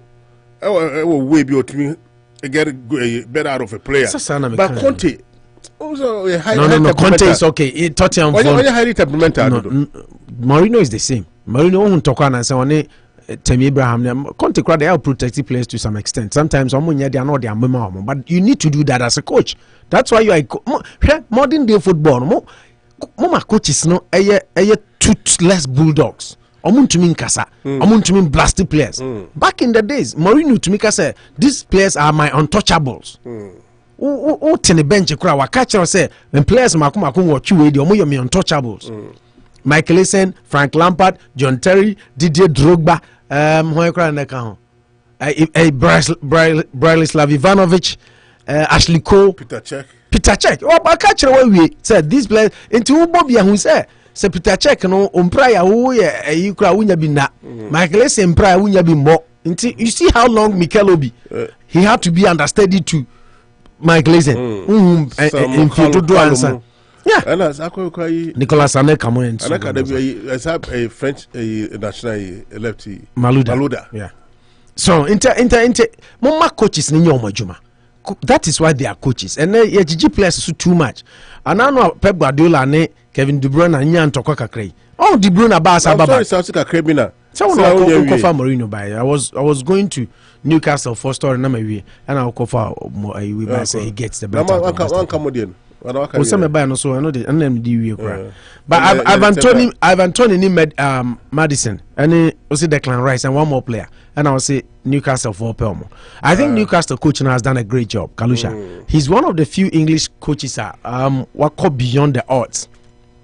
Why are they with the team that he has? Any baby about do no, but initially let me catch us sorry penny said Newcastle team in team biasa. I think the coaching has done well because so compare baby on that. Oh, Declan Rice, James Madison, and Ivan Toney. Yeah, okay, so those are the three players I wrote. Ivan Toney, Madison. Only have 4 elite players this summer. Yeah, I think they do. I mean, especially if they're able to qualify for the Champions League. They are trying, but it's here, and Guguna, Omudini Nano, I bet how. Once I catch yourself, Liverpool can still make it in the top 4. Now, you see the resurgence and Mokoch Aka, and I agree with him. What's it seasoning now? My best game. You know, Liverpool were fluid, but you also blame Leeds United because they had some chances yeah, but they couldn't. They were giving the balls away too much. I don't know. Leeds United, they are in big trouble. Now, after match, you know, you say when you are playing against Liverpool and your Murphy who lose balls easily, they were just giving the balls away. Also, Liverpool counter on pace, yes, any precision, and I'm deadly. Liverpool, and then the second goal, they were Salah ball easy. When they acquire Kokra, say, oh, Katina, I say, oh, sorry, and the goalkeeper too didn't try. I think the position was bad. Yeah, it was bad. So, but Liverpool did well. Let's give them the credit. The more she ache, ya bomo chiache. I won't say, but my idea. I don't want to go. Yeah. Kodigapo. No, Nudes. Oh yeah, no se bono ne well 5-1 now bem now. Maybe we see Chelsea. Oh massa. One you remember Jamie. Now we do this. Hey. Now we do this. Open the go crana far. I think I'll go for Diego Jota. The Bon or Yifa keeper association was clinical. That was very nice. Bon I did through ball man one time. Where the other so or Chelsea and Salah control or the left. Nasano be anyhow. Where you go man. Salah Bon cross share you know. Or Messi on to places about the second. Was it the second? Yeah, the 2-0 no. It was I no cry for chain my mate chain. Nunes goal was okay, but don't say play about ball Muna ball 5-1 area. You under no pressure. I'm not talking about the goal no, but how OCG ball. That's also the goal never. Standing in a community bag or Chastin or the question.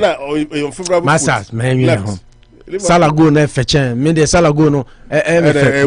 He was under pressure. Of course, I me say me. So he was Salah ball he was under pressure. We ball ye money through ball. Bien and our Chastin di kokoshe. Why yeah there, but I think that the game was already 5-1. Inti and Shakra and kana game ni Modeka 1-0 and or Carbons will be panicky. So sometimes all these factors come into play. Chelsea, Real Madrid, Napoli, AC Milan. Let me start with Napoli, AC Milan. And they can report Napoli for our AC Milan hotel fans. No, ako the deal whole anymore. On Europe, Saudi and Ayano Mutayano, so that the players cannot sleep. Not much many advantage. I think they are very unfortunate. Kalusha, Europe, yes, I know my ways are, but Africa koyebia na they are to internet no more diatem. What they did yesterday, I think it's uncalled for and it has to be condemned. Player no be boboa, team no be boboa. Manem brane shan on fair basis El Pakiso. Now as fans in Kojina Stadium, I don't think Napoli for a team no, but the fans decided to do that themselves. Omoko China AC Milan hotel and anybody did it all night. Sir, yeah, yeah, but and so African, Champions League semi-finals. I think, sir, I believe, sir, Napoli will qualify. I strongly believe. And Rana, many will be in Komono say he feels that AC Milan will qualify, but I seem to think otherwise. Sir, Napoli playing at Naples and with what they've done this season, Champions League, you know. So what should this year?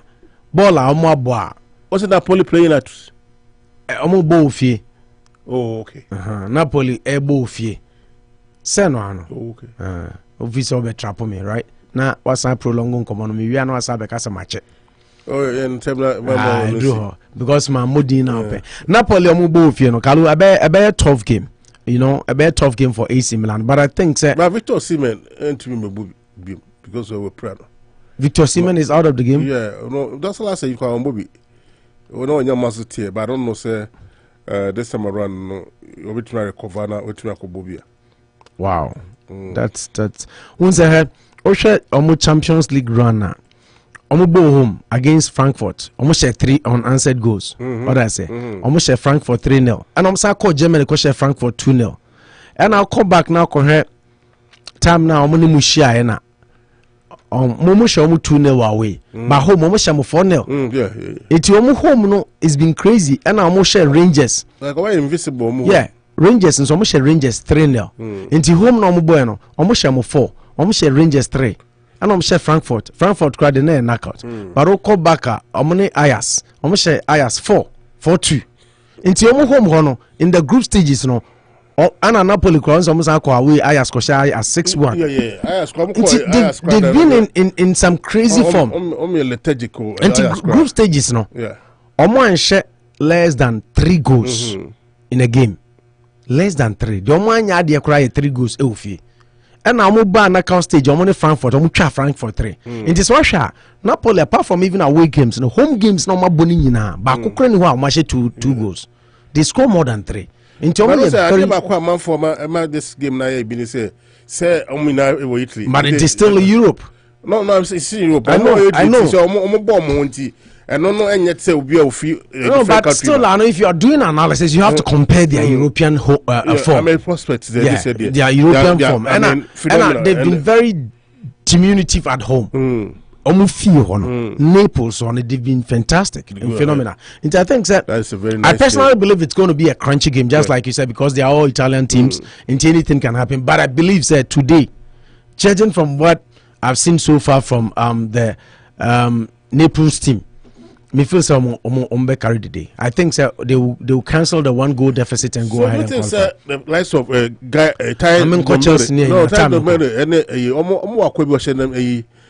number 77 Chiveko.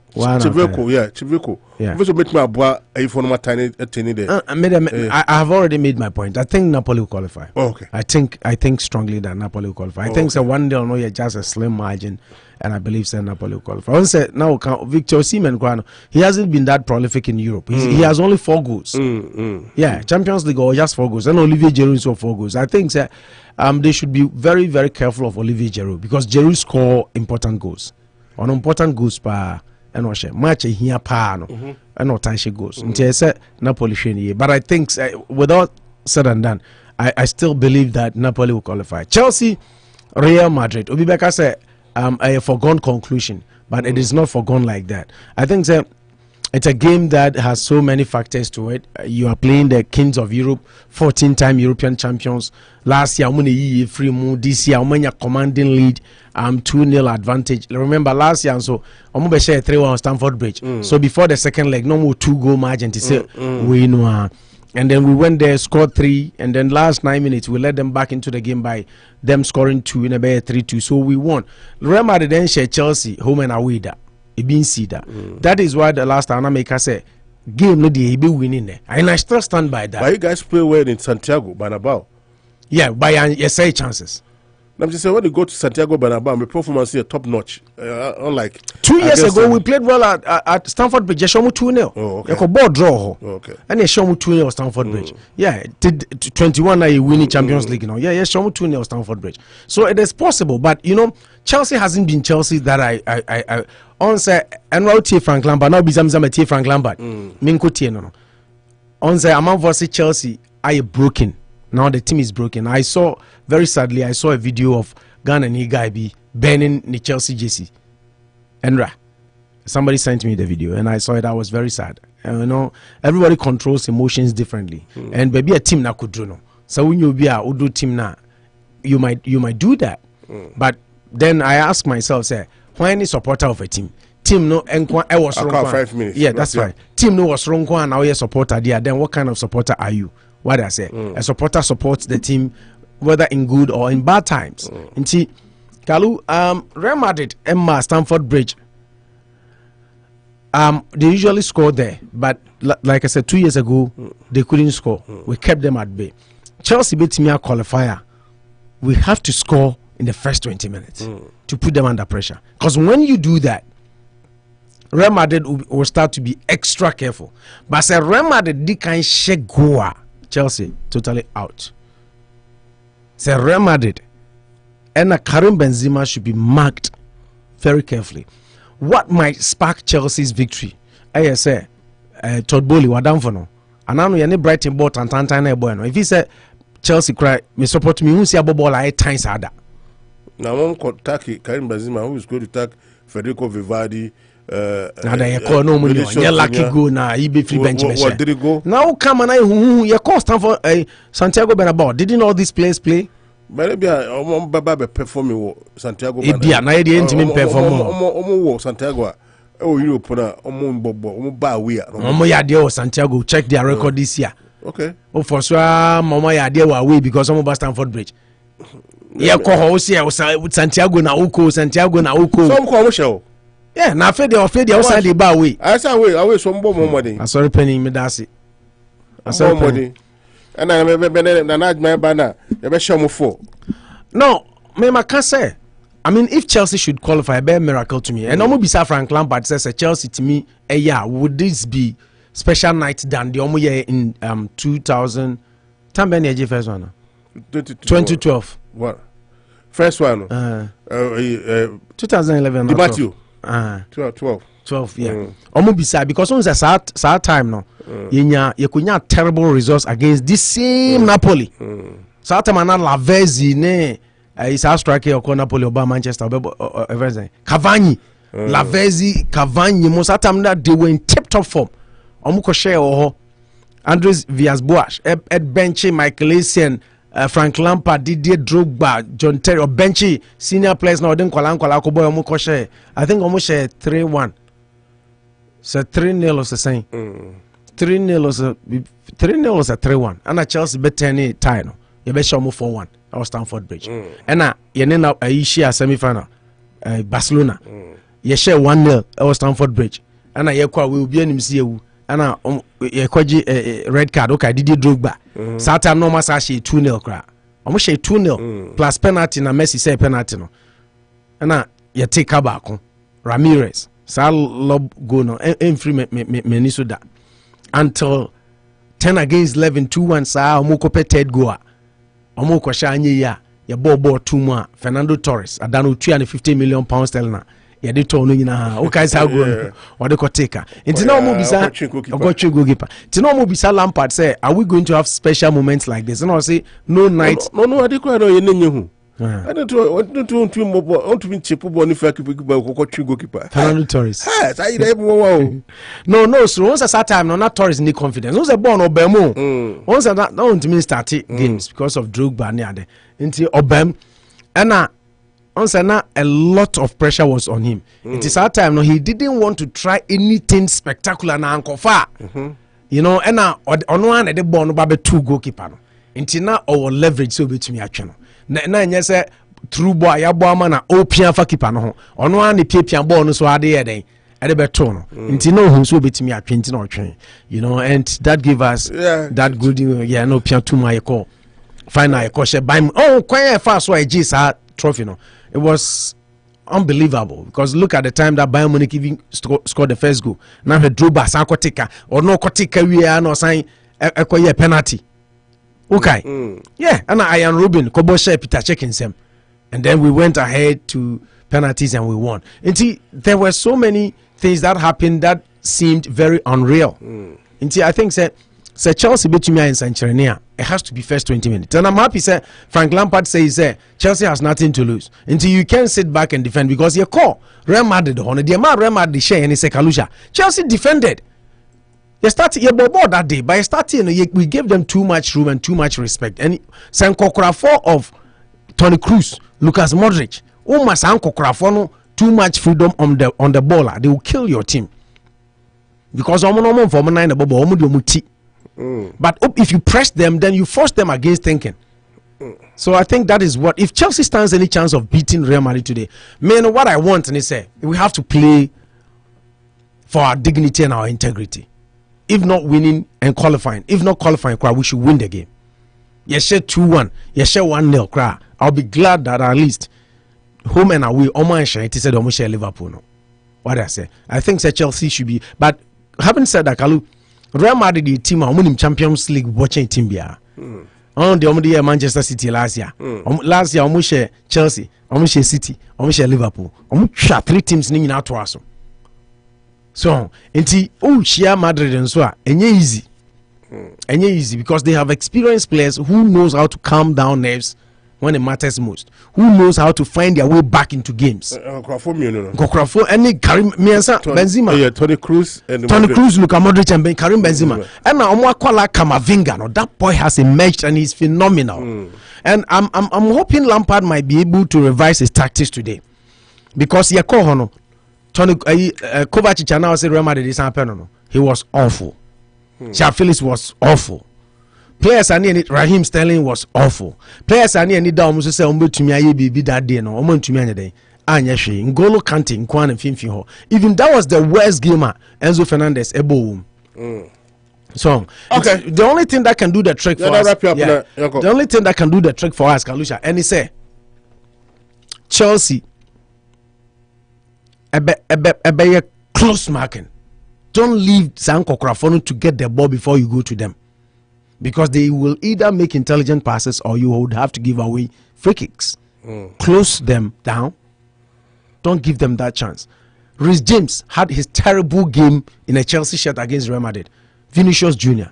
You know why Chelsea Stadium no in favor of Reece James? Because Chelsea Park and so to say your pitch needs to change Real Madrid. Yeah, that is I know they be a bad boy. And Tiabema to me close them more than a horn, because Benabao pitch no has to change Chelsea pitch 20 because Reece James had a terrible game. And remember, and Ben Chilwell is out because of the red card, so the onus will fall on o player Marco Correa. So it's going to be an interesting game. Bakalu, if you ask me, say you qualify, I cannot stick my neck out and say Chelsea will qualify. But if you ask me, Chelsea will win, I would say yes. I want us to win this game today. Instead of Marco Correa, but the show is not in the Champions League. Because you're 2 years and now you're only 3 slots into your day.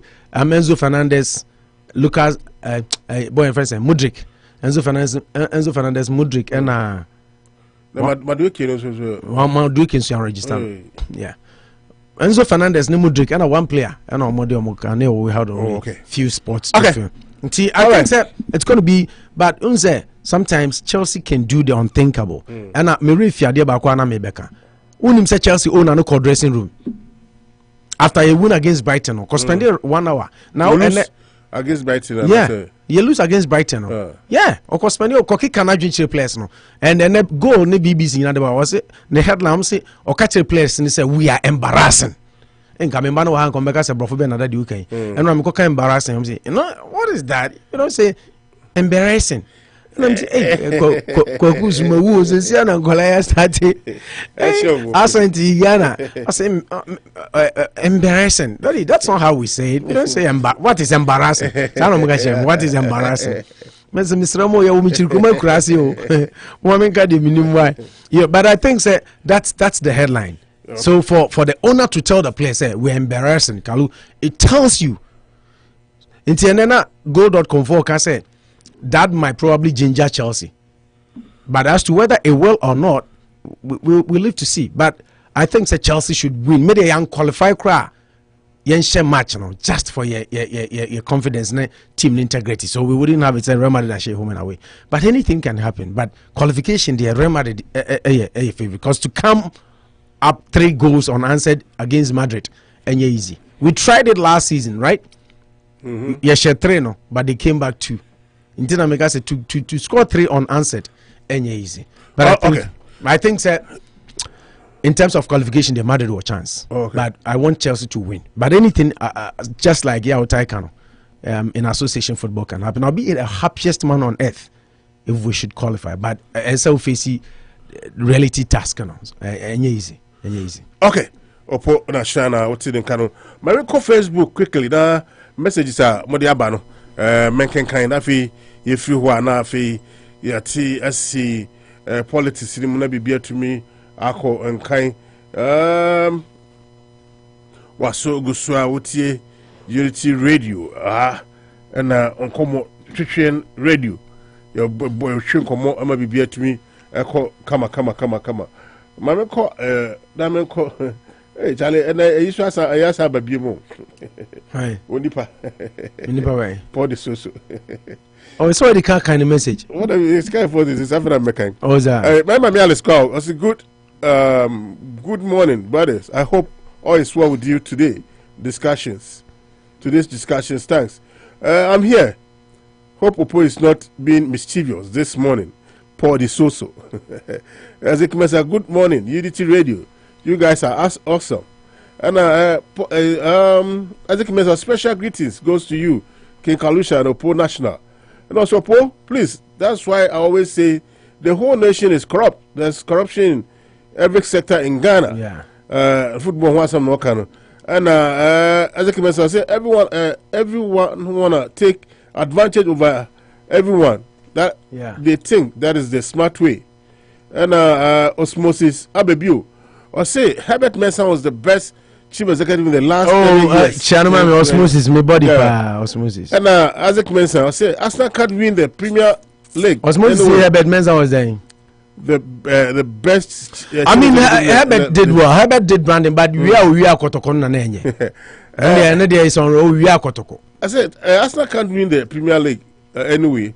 And I said, true. Please, can you bet Arsenal can win the Premier League? Isaac Mensah. Once Isaac Mensah has been very consistent. Time I make us say Arsenal Beijing, you know, say Arsenal, and I'm I say Arsenal is almost bottling it. And now Isaac Mensah, so please, you are absolutely right. Me want some quiet, also you're right. Isaac, no sir analysis. Nana me make us say I mean I saw facing no cray. And then say wa almost 5-2 crab bet na radio so jwa wanum say mo qualify. You qualify a bonus, but heading.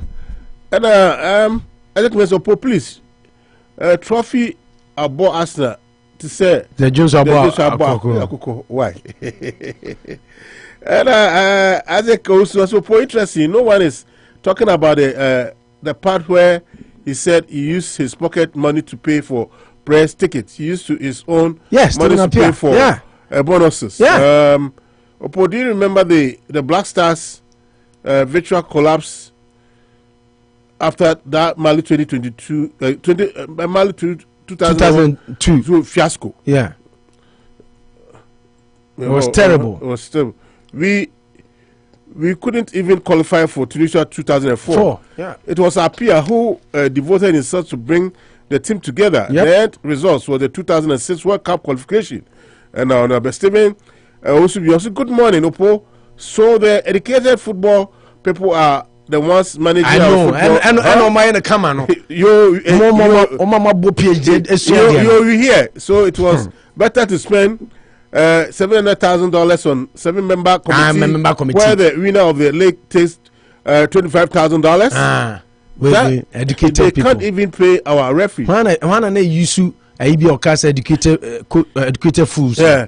Do you know Odro Safo was the team manager for our black maiden who did the H18 and later got Ghana band, and also as I say, Chelsea for Real Madrid won. I guess can go to hell. Isaac Mensah is very optimistic. I guess can go to hell. So it is at my doorstep. Why can go to hell? I guess can go to hell. So it is on my doorstep. I won't mind him. Why? Isaac, I can see that point will beat AC Milan. And King Kalusha, please. Do you know why? They be a major. Let's be saying, I'm person come as him crab. It's sports. You know they have a major. Here, that be 5 minutes. They can crabby. Okay, my compona on your. Can we faster than Gold Coast Catering Services, 8 Blackstone River Road. Sewu Pedriania Diu Krumha. Now, okay, Jumawa later, your drive through. All you've got to do is say 2 car, no about offer through, no about you aduane. Gold Coast Catering Services say, so we outdooring, we a year program be anniversary na udi now probi obey aduane amount na de. Unim say you about Tina, I don't know ye juma. Oh, okay. you know about Tina, yeah. Mr. Minta. Oh, okay. Tina, yeah. Oh, okay. Or your lawyer and ardent follower and listener of Unity Radio. Okay. Or your Gold Coast kitchen staff. Oh, okay. Yanchano, Tina, your boy Baso, Kosweti, Debia, Yada CP, Suso Jibre. Gold Coast Catering Services, 8 Blackstone River Road. Kalu, your drive through. Now dine in, no. Prabedi didako na wabu unya oho from out of state na pebebi a hoye cruising pad na kudidia Fanbra 8 Blackstone River Road. Gold Coast Catering Services, a taste of excellence.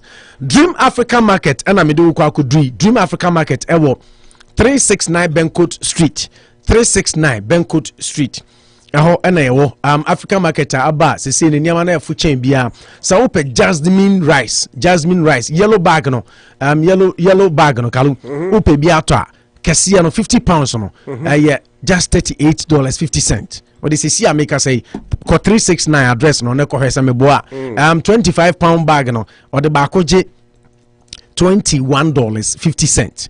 Inti bra na binya bito ewo eye Dream Africa Market. Dream Africa Market was say nyoma ni nyina ayefo because ono an ekofa nyoma ni free Ghana eba unya ba bia nyoma na efo eti say Dream Africa Market eda yemfa seda kese ema Prem Stores say uyo bi ambacha uko Ghana, you are planning of a trip to Ghana etoda uko afo chisie kakra na sisi omani mu ayehu enipa oni mo no kra no omo na plan bone no mayi omani ato nchen te se de omo ni mu ho hwe nti na ye kan for Prem Store de ama se o kwa o de wo ya ne se ene yen kasa na my time oba yen ba be Fofi Airport your mini vans your buses nice ones so do obusu na eba se nkwa na oba e ba be Fofi white nice vans na be pick Fofi Airport na ye be you bags ye ba be boa you bags in our arrival hall e de amount kalu so ni yima wia ya sign di wakwa kodru fi asomdwem sa woko tamale sa woko sunwan sa woko takrade sa woko ho sa woko Cape Coast sa woko Kofodia ba bia woko Ghana bia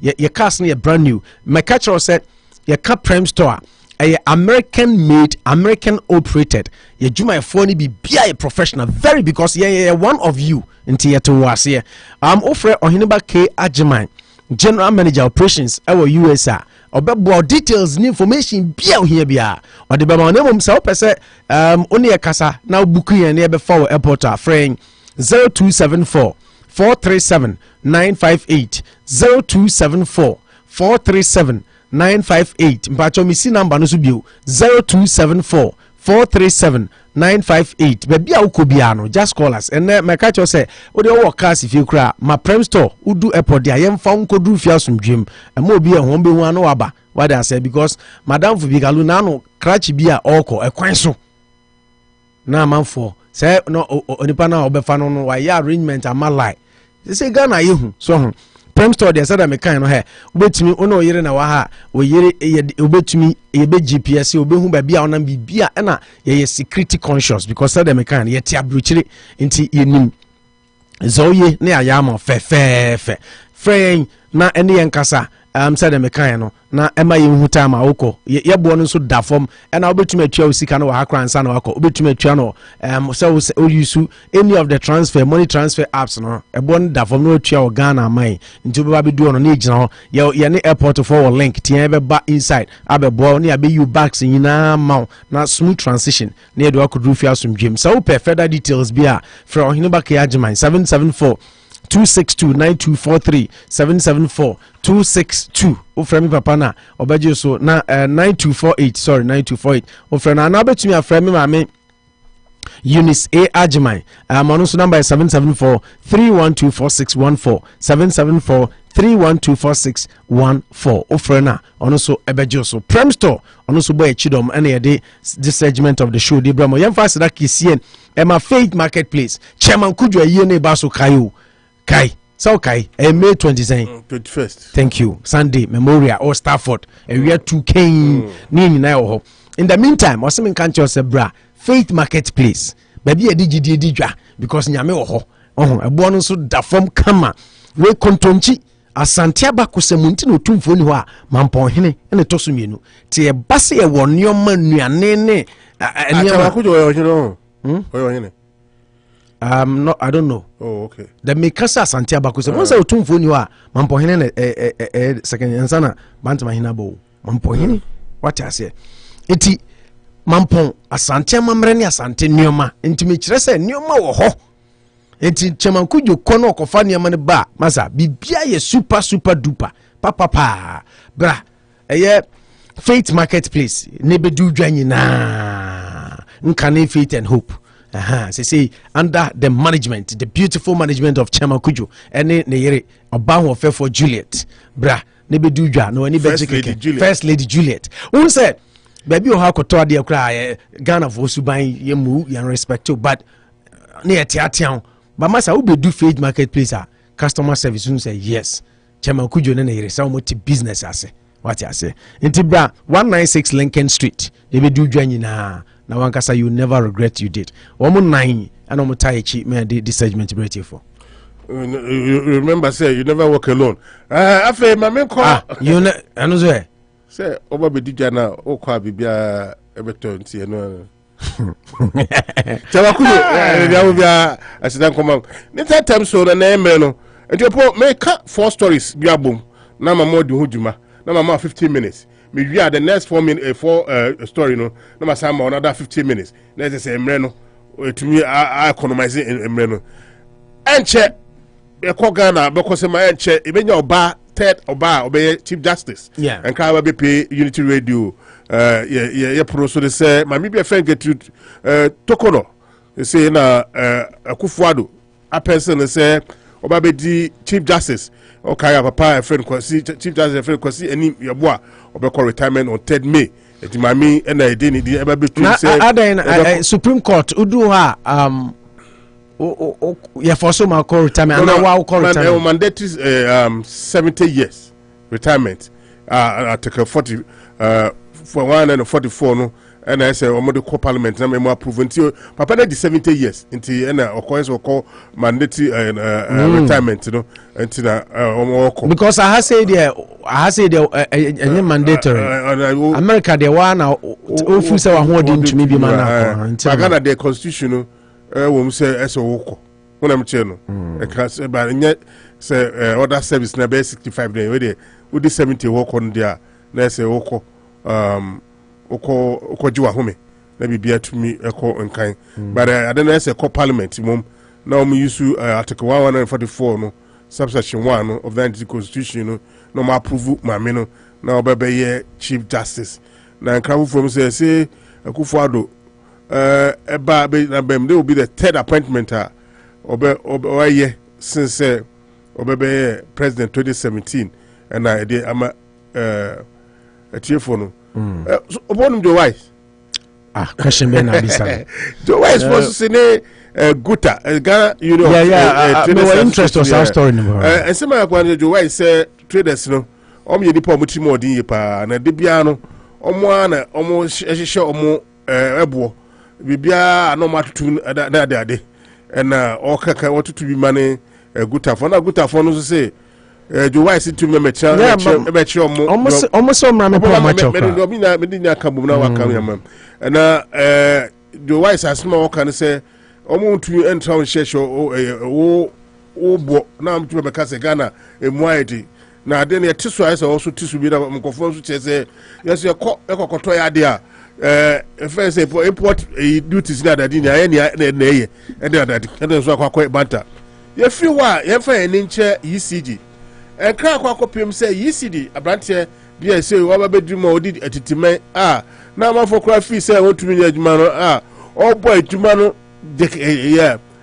den efero Samuel Bubek Mahama on ECD president obaka efero say director obaka na anu ya ko parliament say parliament for omode omuka omanu ko twa parliament for ayim kaniem na ko ba na ekofo parliament it skalibi na no be from March up to this year May mu and no coin size be no amafo mode Ghana kankara be 7 billion as and as 5.7 billion but say omo coin operation no opo matu akwa ko bomode nya 2 billion na omesa akoso aye adwuma ni bi na wa odi ka bia no what you say oba ba betua ka na bibia etumi akonkan enti obo mami Gertrude Guta ene Joyce asemina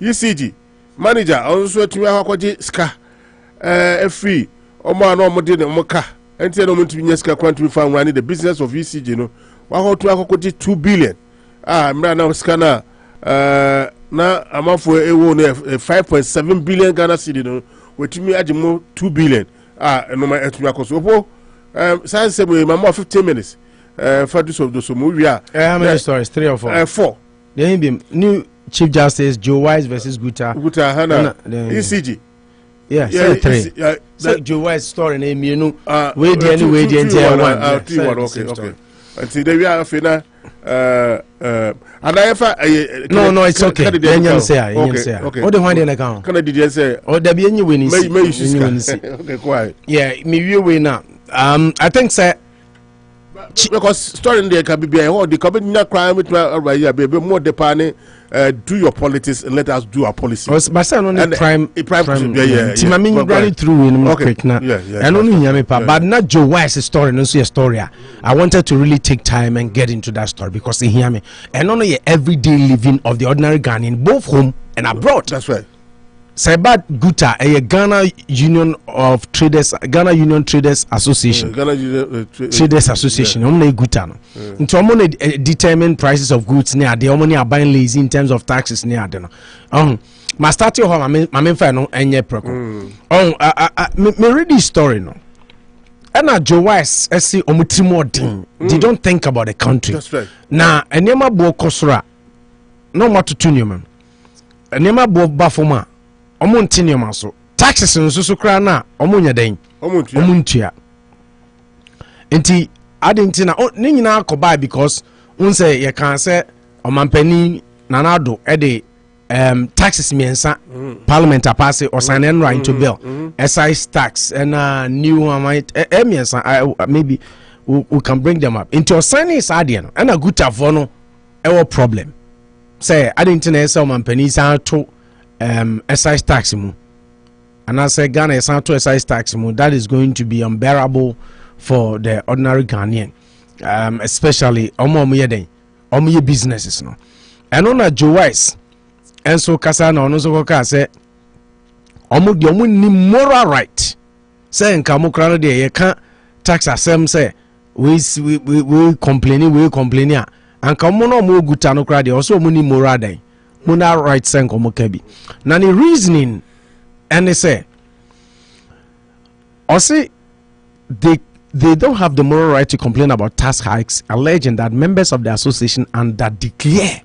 So that is point number 1 under declaration. Yeah. Okay. And name omo free abruchiri bano. Omo under declare omo products and also they overprice their goods to gain huge profit margins. Inti Onye happy with the current development and are now reacted to concerns raised by Guta over introduction of the new 3 revenue bills approved by Parliament. Now, according to association, omo members are already struggling with their businesses, insisting say omo 3 revenue measures no additional 3 revenue measures no be impose additional burden or hardship on them. What they say? Into Guta for no say aban the always see anokra yentumi na osan de bi burden. Ebe count. Ana Joe Wise nso ka kire mo say one enema modify abrochiri ba no kra no mo under declare enye niam nyina na mo yeden mo declare 2 prices of nioma mo hike prices to gain unimaginable profits 3 nioma no bo ko for my say mo teso no a mo nya den mo nteso kalu sa story we no me fa no in twofold the Joe Wise say kan ene kwan so ano no ena the Traders Association kan so weave into it unim ye ka say oh ena drum e bia na me ka say won say da bia me ta ka say mo chiro say enipa bia penny freedom enipa bia pe mrasubu enipa bia ampe the right thing yet unless it is enforced. Let me be honest. Me chip in this one quick question. Don't you think say typical Ghanaians want to exploit a fellow Ghanaian. Yeah, they are coming in as when I finish. Okay. Exploitation in a day. So jam is some menya dia me pa, meya dia me pe. That has been the bonus. I now share and I will link that with ECG so that now I save time. Share ECG for SA Ghana for the government agencies. So Parliament doesn't come go to Parliament for night. Government agencies and then I make kind. Mahama, okay, Mahama didn't cry the ECG boss, Mahama na a light bill. Mahama na, but I think that is not fair. If Mahama is due electricity bill payment from the government, they have to do that. It's not fair because someone says sometimes, you see, do unto others what you want others do to you. And Marana say, as a same man, a light bill, Muntia mano. Until some best is a constitution idea, fine, but once a science, it's not fair. Seriously speaking. That's but politics of any yeah, and you're fine. Obi only party muntia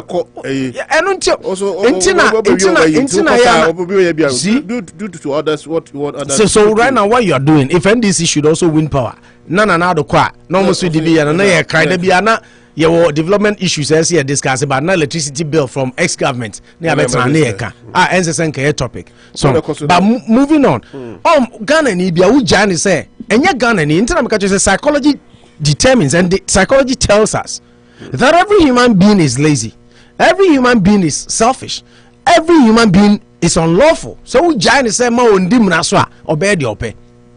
What you say? Share ECG for 7 billion almost the 1 month. 7 billion and 1 month in accumulation about over years. A man phone trial light bill.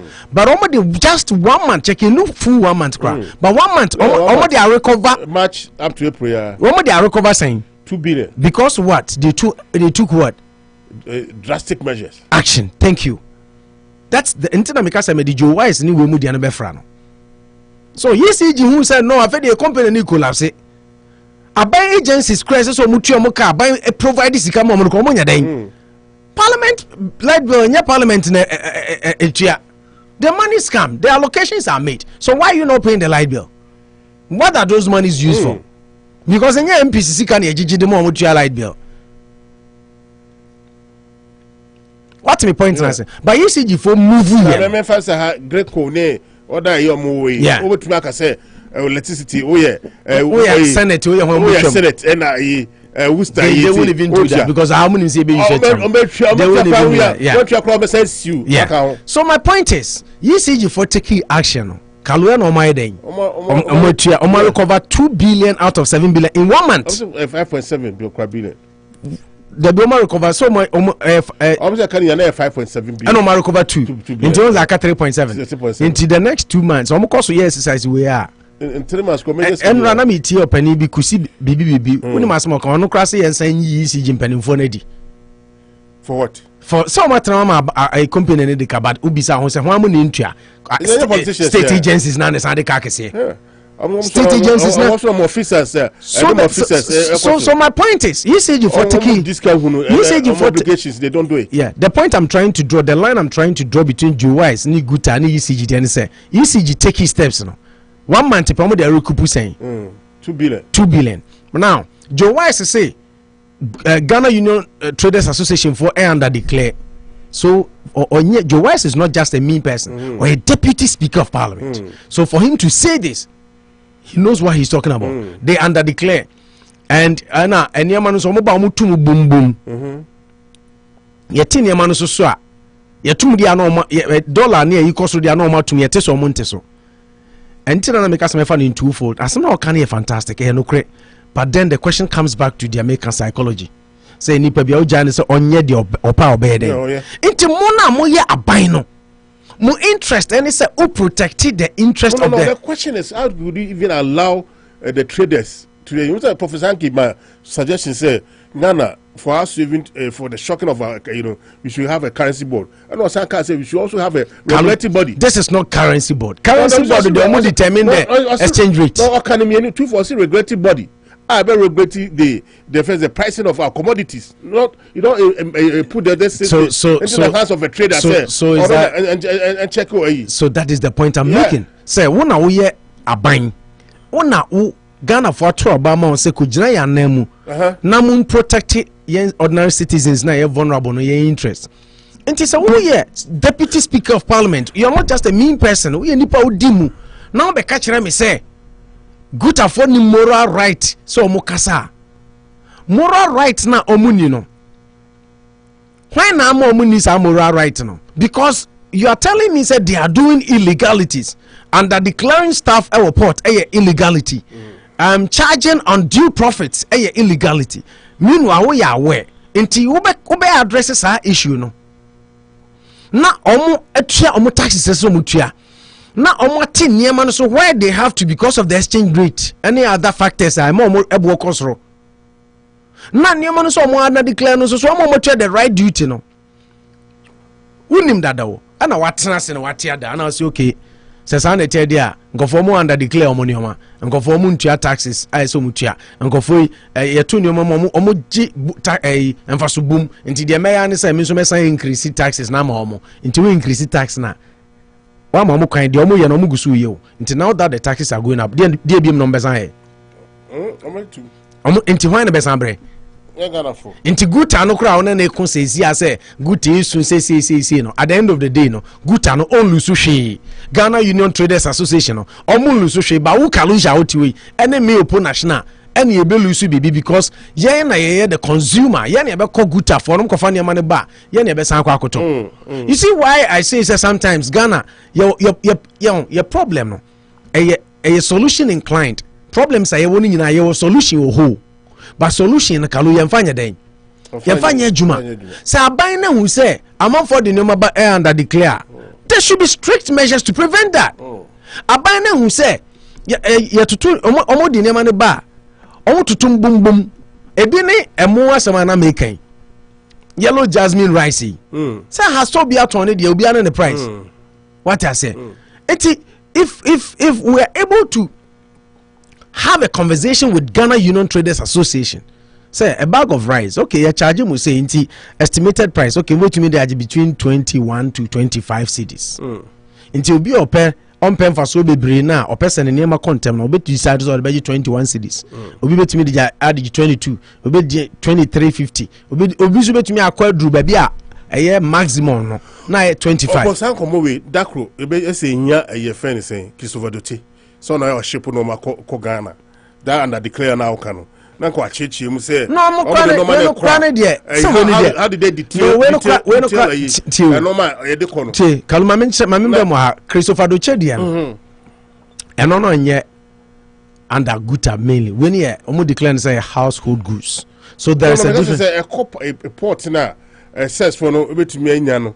Se bibi amko bia a detail anoma e ko bia ho no say tie na make ma tie de o kan say but the make ka tie tie say omo we mo no ko fa ne ma na fan say ko fa tin tomatoes full container ba omo no mo de ne nema specifically yakofa boom ba beton ma uza ha de ne de individual kakra wo to mo 5 de ko mama me na yo che odi ago enti eno no ye we no omo ya no omo frɛ no household goods enti eno but we mo no be order yi na no betimi aboa in terms of clearance no ne how any money you say but no has nothing to do with abiding there because the government is aware people are declaring. That's the essence. Now because a problems no kalu a solution inclined though. Why we speaker deputy speaker of parliament now catch me say any man no under declare almost to prices no boom so cry it here can say Ghana for yamwa omano na just say moya aware but the question is again na moya fa ho so internal make say good afford moral justification they don't have moral justification because of the government na mo sa akonya no ma self for any traders yo port roll. Now me see me kind almost statement in about be a time into just like you said because almost statement no more the buy no almost papa we ask them all kind they are demanding apology. Oh say ya ma good for na ya powerful crashing a buy no. Your wise no kasa and some all can you no crow. Omo be under declare omo tutu no boom jeje prices omo pay. What shouldn't happen? Ba omo kokan no ose wuntimi ntena ba bi na wo mfa de wo prices are pay nya den wuntimi me kire de wuntimi ndia wo jo wise wo dwena you can come and tell us that and they are demanding apologies. Say, "Waki can say bin some fun chrom to omra me pa omacho." You see, yes, tete enu bi na dana make no. Urezi a year no adani monster na fi oba be chiwari. Because I deal with Ghana for Susan, Ghana, I din, Kaluya, Tia, the Bia, can near Bob by channel. Don't do no free, yeah, Ghana for now. Traders, no. Don't do no free, yeah, Ghana for traders, no. Because I'm for boom, yes, you can eat bread do. You could try, dear, $2 or bow person or Tonya $20. You been profit 500 times. So, and you have Ghana Union Traders Association buying the tax about the muhunu kwine ba buying over catcher buying say buying taxes now they are banning the bema and why then actually, but you have a buying representing you and me yet the thing must rise so much so they are buying to me from meeting and can't you say massa dollar na ko 15 cedis na modi nema cost ro na ba from Timonteso petrol na wo bo na modi tutu nema no about down Timonteso the government will be silent and then guta for ye the owope but won say aban the taxes by ya pinchi guta for the guta for no ababonten kasa bar kalu at the end of the day the question is say guta for ya mu ye de kura no kalu mu mrew because at the end of the abetos will be at 3% to 1 and once almost no mo de ba no mo de bi aye. This is where I am urging the government to step up on the game. Abaining Ghana institutions, the system is not working. Everybody is his own boss. Nanka deputy speaker Kasana Guta for Brabe Payacho, and somehow can say no correct. Unimaginable profits, and I'm open. And when I jam on that brings me to story back one Methodist Bishop Biasamo Kanye. It's in linkage. No, it's in linkage with this. Let me just flow with it. Methodist often say Ghana for ye can be and Ghana ayeding IMF ayekono ye nyina ye kan bi na ayeding and I am on mine mu ayeding because yensi role ISS play taxes SSC tua ne ade ne yenye yenye sofo na asema okane no kre but okay say na no ye analysis so me catch you say asofofo no den no so ye de bo Ghana Kalusha ye kwa sorry dem na ye tua sika na ye si sika ye de koma nyame o magi sika mfiri soro Nyankopon sometimes we've got to be practical as human beings Nyankopon da ben we sane free soro say hey me collection no fa ma de ma me Methodist Church, Roman Catholic, Myanmar, sorry, I'm called Presby, SDA, Baptist, Assemblies of God, Pentecost, and all those big churches. Right, we've been Bosuo Yesu. Yeah, Bosuo Yesu. Methodist Bishop of Bosuo. Yeah. And also attacking Ghana to blame for the state of the country as much as the blame of the government of the day. And in Ghana for Ghana for Ghana for Ghana for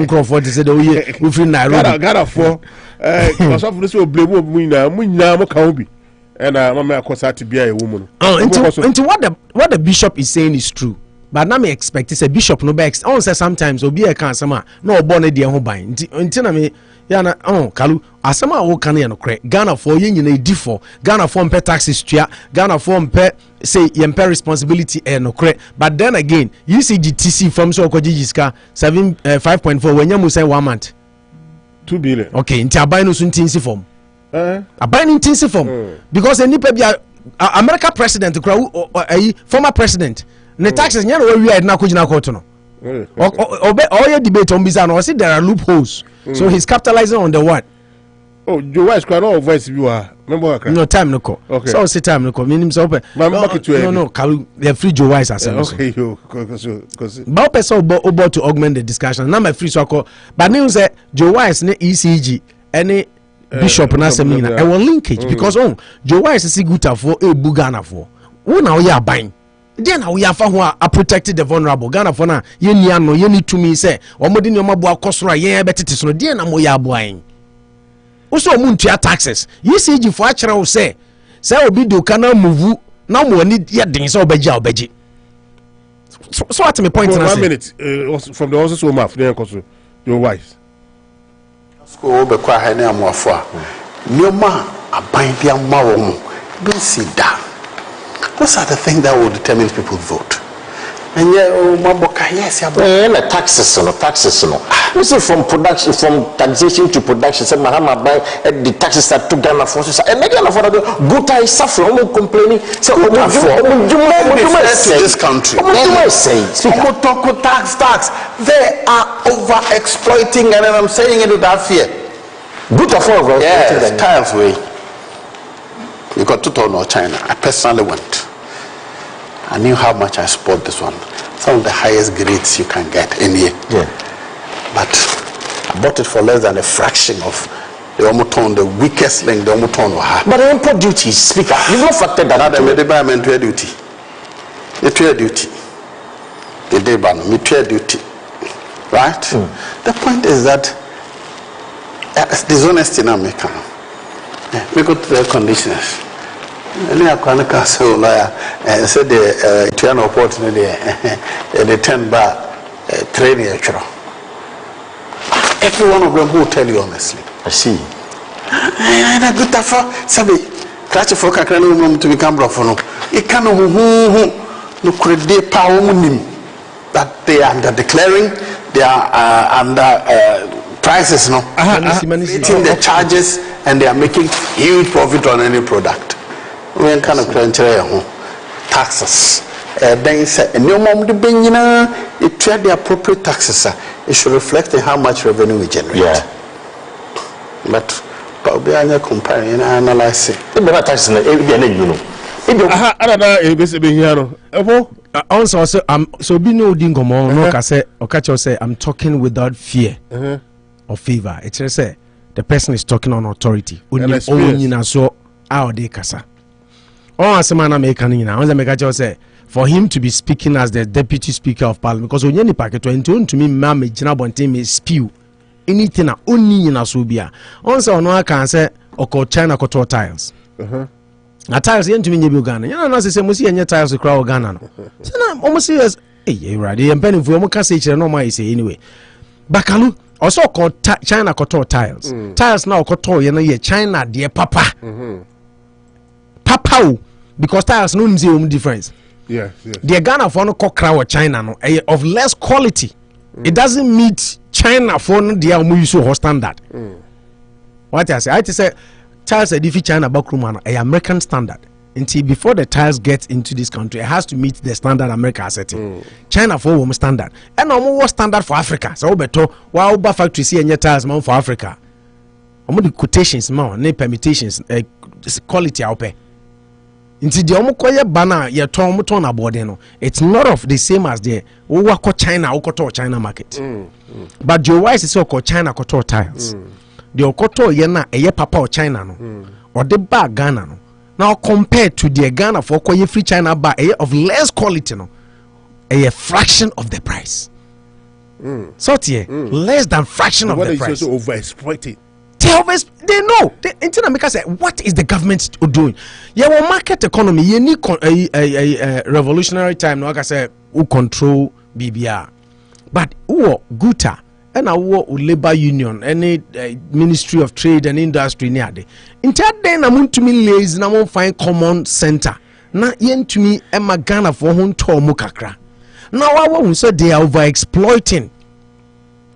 Dishonesty also koto air condition uti also koto air condition oko ye na kwane kasa oge wasi o say e dey no say the air condition 10 na eba na ya throw paper no so say air condition yes and you see and now ye can asem say Dubai meboa omo aye say oil nam e form omo extract oil na omo ye meter check oil ade a physical product cry we are about physical oil and it is a liquid eco no so that no drop of oil will be lost but Ghana and if we say customs officers now more port to honor air condition no yet 10 I'll be sure train omunya away thank you into wine they do almost got now okay until it comes back to wine until na make catch us say moral right now Joe Wise say good for need to talk on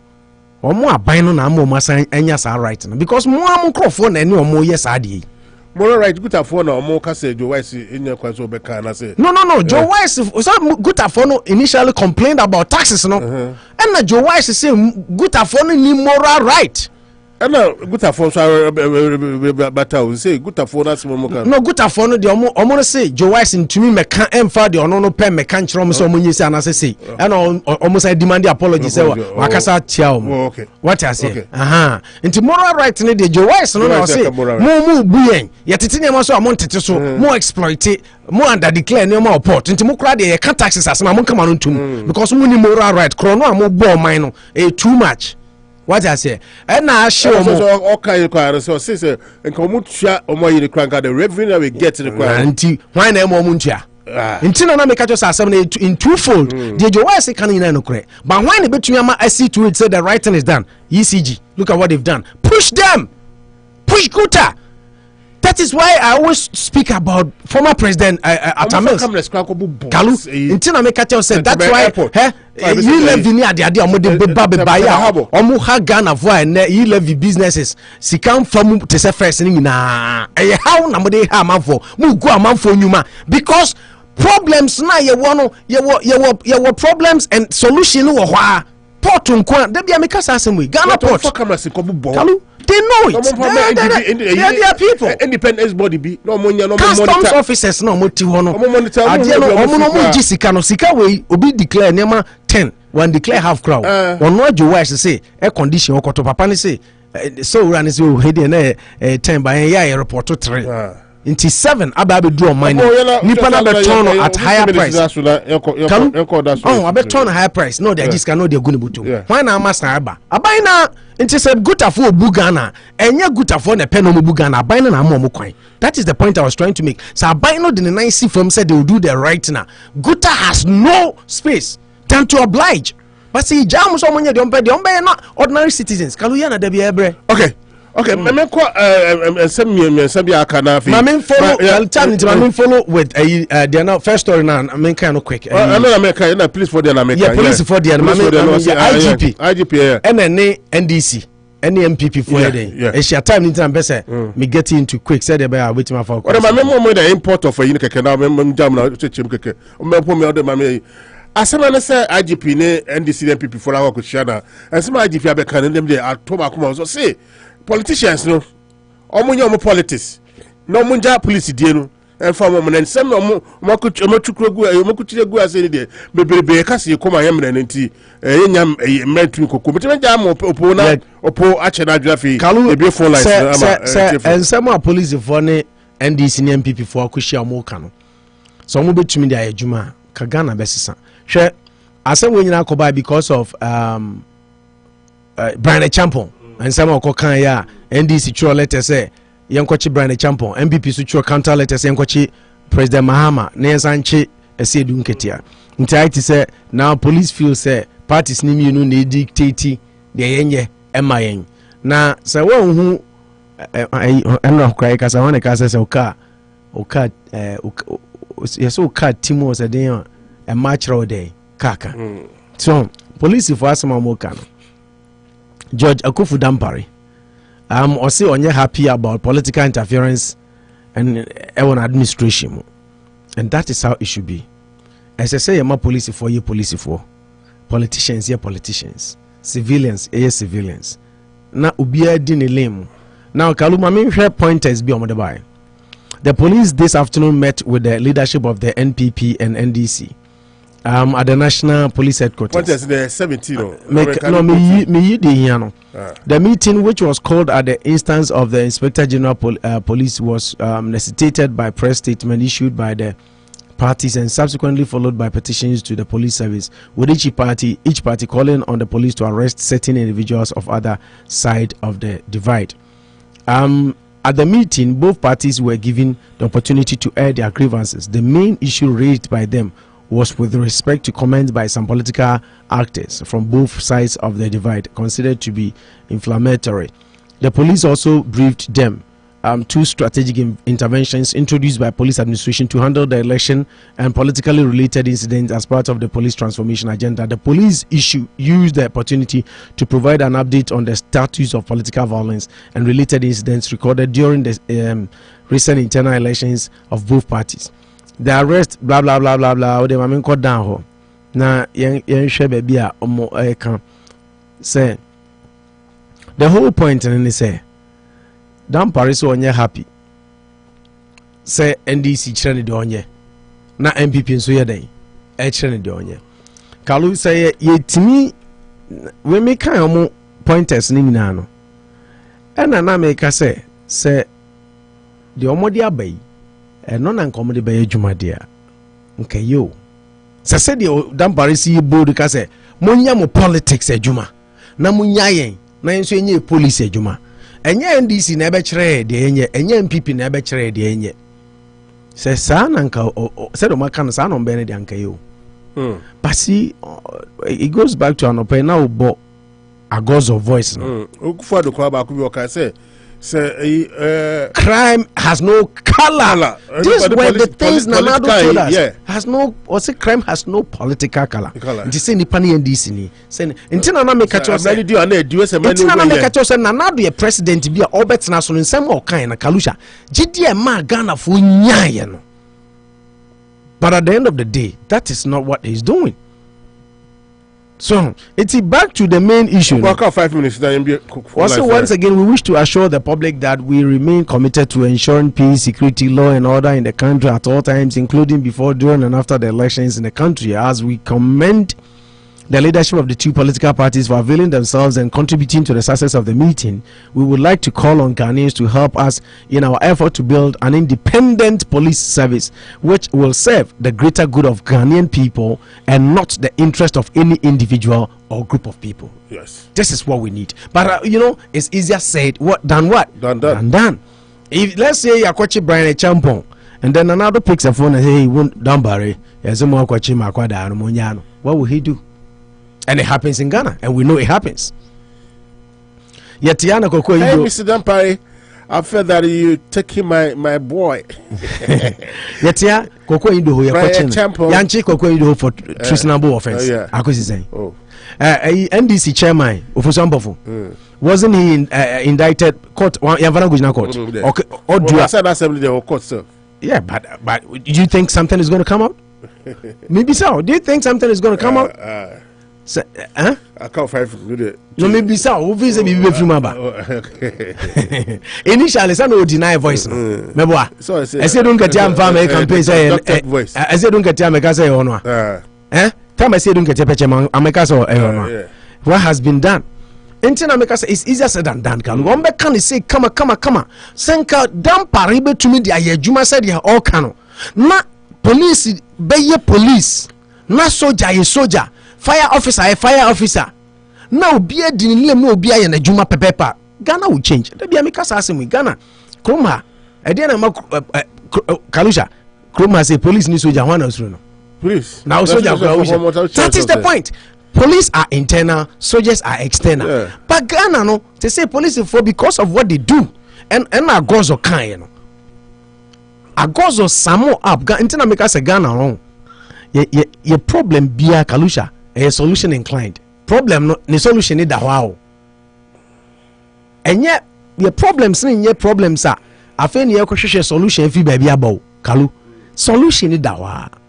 Say Nanado said we see one teaser on a podcast say political crime has no political color. Police for be your majuma. Acho or say regardless of MPP ni and now NDC. So but this same man to me asemba let me assure you that Akonta Manen is not doing galamsey anywhere in Ghana as we speak. You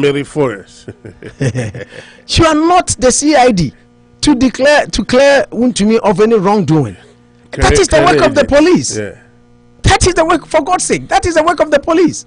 I thought you said Saka 5 minutes. The 5 minutes. Let's say 124. What's it? About 124. So 25. When the phone lines. I say, was it 5 minutes? Make us answer. But cut wrap up. Na me be phone lines. Yeah, because all I'm saying is it is a good call. I think I'm only hoping that could the enye kasankwa. You be can be near to me aye. Ehun adwuma na ayefe because say ye ma police for na edi omo e na omo ye adwuma se so omo ye e na omo ye independent akalu Ghana besisa politicians be kasa with decorum omo kasa mo de ni die be ba ho obi ye ade a enkenye ni say Joe Wise issue crowd kan yi say ya obi under declare say Ghana how your man papa bia e say company to say yetimi chino no question e tracy and you man kitin sa na di hu ba manfo mo ye kwachi company ba ku say wo na wo declare air condition wo the air condition 10 ba wo declare 3 10 ba no declare 3 na ya bone charge na de enye say chena to mu a the one declare ni nyina na ya man tua ho duty penalty na ye news kese so that others doing will be scared custom officer na all ye no so be so say ade ya pie dia mekoye na mekote so na megishe mboto mu a ahwa na me ho akokere me but what do you do we wa kan sa won say bi akura mpeke obi ampeke because in here omo morning show for Ghana when I tell you so I pick story we create in here obi no me can good air conditions you declare major morning shows I listen to them when I pick in some here this solution be bro man fire hu I just say K call there na ha na ya so na him responded to you but one for the dinner account na him what's he saying say wow now I'm say obo unit radio ya basuna obo faith market and friends saying okay I'll say faith market all the way we are so blessed we have needs to have our needs from this great African market and also great job Unity crew always great to hear from you and also wow dream African market I can't wait to get there and sit time and LPM no about you know and an oka what we are maybe for like coming to the problem then say ye man no krenye juma won say papa na ono politician no deputy speaker okasa no there should be dishonesty in doors no free police for no dan party dey no related no the stories no related your mind no credit enim say police for dey say politician na kan no mo be ma police for na ye juma police for no so enye say what cultural 17 pointers their brain na say fame now and answer say netto yeah oh no action talk only we say you say pam dem ho mo ye adwuma ba me mo underground bo say still are the course independent but you are not independent Tampari take you over we were all praising him they say what has come of him I mean he has been clipped by the politicians that is the point interna make us kalu 17 now Tampari we don't want netto again 17 pointers need the other beba wo but some be ho adwuma nti so catch say police for politicians international police for nye police for there yes no omunya ne saman se omo ya ne saman ya Ghana be ye problem kalusha Ghana nka enya oman ya enu ana mitie na mi meba enu ana mitie sofo bi o se Ghana ona na oka Ghana ni Israel se enu ano na mi se asema na me kalusha kanra o se two countries Ghana and Israel ye ne of fertile land pa o wiase se ya hwe ya o se ntina mrofo no esa ya asase no because e beduru no bi na just aduane kra ye sere omo ne yedi and that is what is happening That is what is happening because the ye will be no crenim yempe yen ho asem ye no cry too much. Just too much. She say your fertile lands is how minerals was here. Now more Charlie. Just look at say African leaders. I'll list a story now here. Say Anya Akufo-Addo nko Zimbabwe president. South Africa president, DR Congo president, and another country, 5 presidents, and Akwana smuggle Ghana and 40 million gold. Only Mudilia, illegalities. If you also crowd musika, and then the Amahus and another days about until be denied. So undercover na chino into no Casano one Casasa or Shadas or Begu Manimasio. The person came to him as an investor, or pay acquire businesses in Africa, no be no links or no Kase Akufo-Addo, but Akufo-Addo was my lawyer, my lawyer. I feel the Obama team be denied now because who say it has caught up with him. Al Jazeera for a chain on somebody area and also a business guru or person or be investing in it. So these are the people I'm really okay. Ntikalu yes empenimfono. Say Joe Wise says there's so much dishonesty. Me upon national media mean to me for honesty Magana. Kalusha won't to me. It is the job of the politician. So we be judge police for more police for you majuma. When who support to saying can some say about no quickly no alert police for but he's just saying it on the radio. Uko ya iko say AC ya the 10 by declare 3 panel. And your interview and a good for Ensu anka unka ho asemo ko abetena so as the deputy speaker of the country. What problem? Identify problem. No, what have you done to solve the problem? Ntina make us say, ye yari ni nyina no. Kalu your problem saying na solution it down, but the politician is not willing because someone for. Okay, Hana, ye de Jumedi no. Ebe si opo. E say edu omo a Jumedi ni omo dia so opo. Kumasi market. Yeah, Kalu emphasize na Kumasi market. Kumasi market eta ye chi den. And I did you phone line segment no bread for Sabani say ope baby adidwa 852 Main Street Kumasi emano o kan mo ka che say thank you Usami Hwaku Kumasi market so mbo don komi African market obo don komi Kumasi market time bia o ye promotion time bia o ye o ma discount Kumasi market ni bra na be di dwa nyina e Kumasi market emano o say Usami Hwa eden akọ ti Kalu Kumasi market there unse da bia me kasa asem Kumasi Accra, Takoradi, Cape Coast, Babia. The name na efu ye Kumasi. Kumasi name efu chen babia. Nti a word to a wise. Nkomode was is in the north. It is in the north. But Kumasi market 852 ne be du dwanila. And Christopher. Yeah, Chris. No there. No here Christopher do cheho here. Okay. All right. Na ya court line so mo adwuma de no eyamo de amuna edom so normal no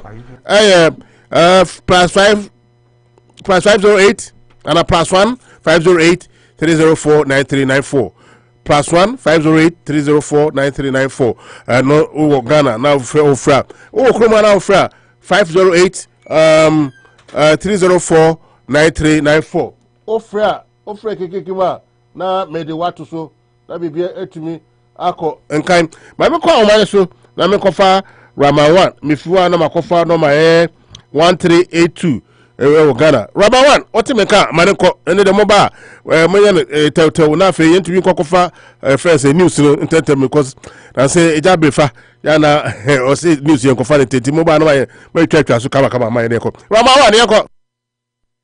Think can we chama make sure for that now. I make come on in the media mo boy fair ya game. I make me know for me know ya game baby me know ya game pa opo Adusia politicians, you don't just for you don't just police for among my young Juma. The politician and just police and Maniana Juma, the kids of man put to other corner. But then keep politician need be another of Pia when you're German and Kobe, who wants to pay from them to program the Siana Yabako Catania Jamu. This is a Ukaka, that was yeah. Yebi yeka se sanko foi omu nya se yedo muka kotina asandi biano amo makotu o mandam edo makoko tu yenya ife paying the white people that also I'm at the team that you can move to so next don't say for the teacher and down no we so much more the children many years for the teachers or we guys ya police no me so much more no we just transfer the children we so move through to get the first year come but for better we for the amanyo tema na Ethiopia no matter the police station so yet na akwa dia and then you point up about that it mean that master was somewhere and we were coming here them data na ko pon kam o kika mi tawde ko product na okay Rama 1 you better see pa pacho wow no my 1382 na do so yanko let's watch out Karisia hello. Good evening. Sister, Sikapero. Hello, good evening. Good evening, Sikapero.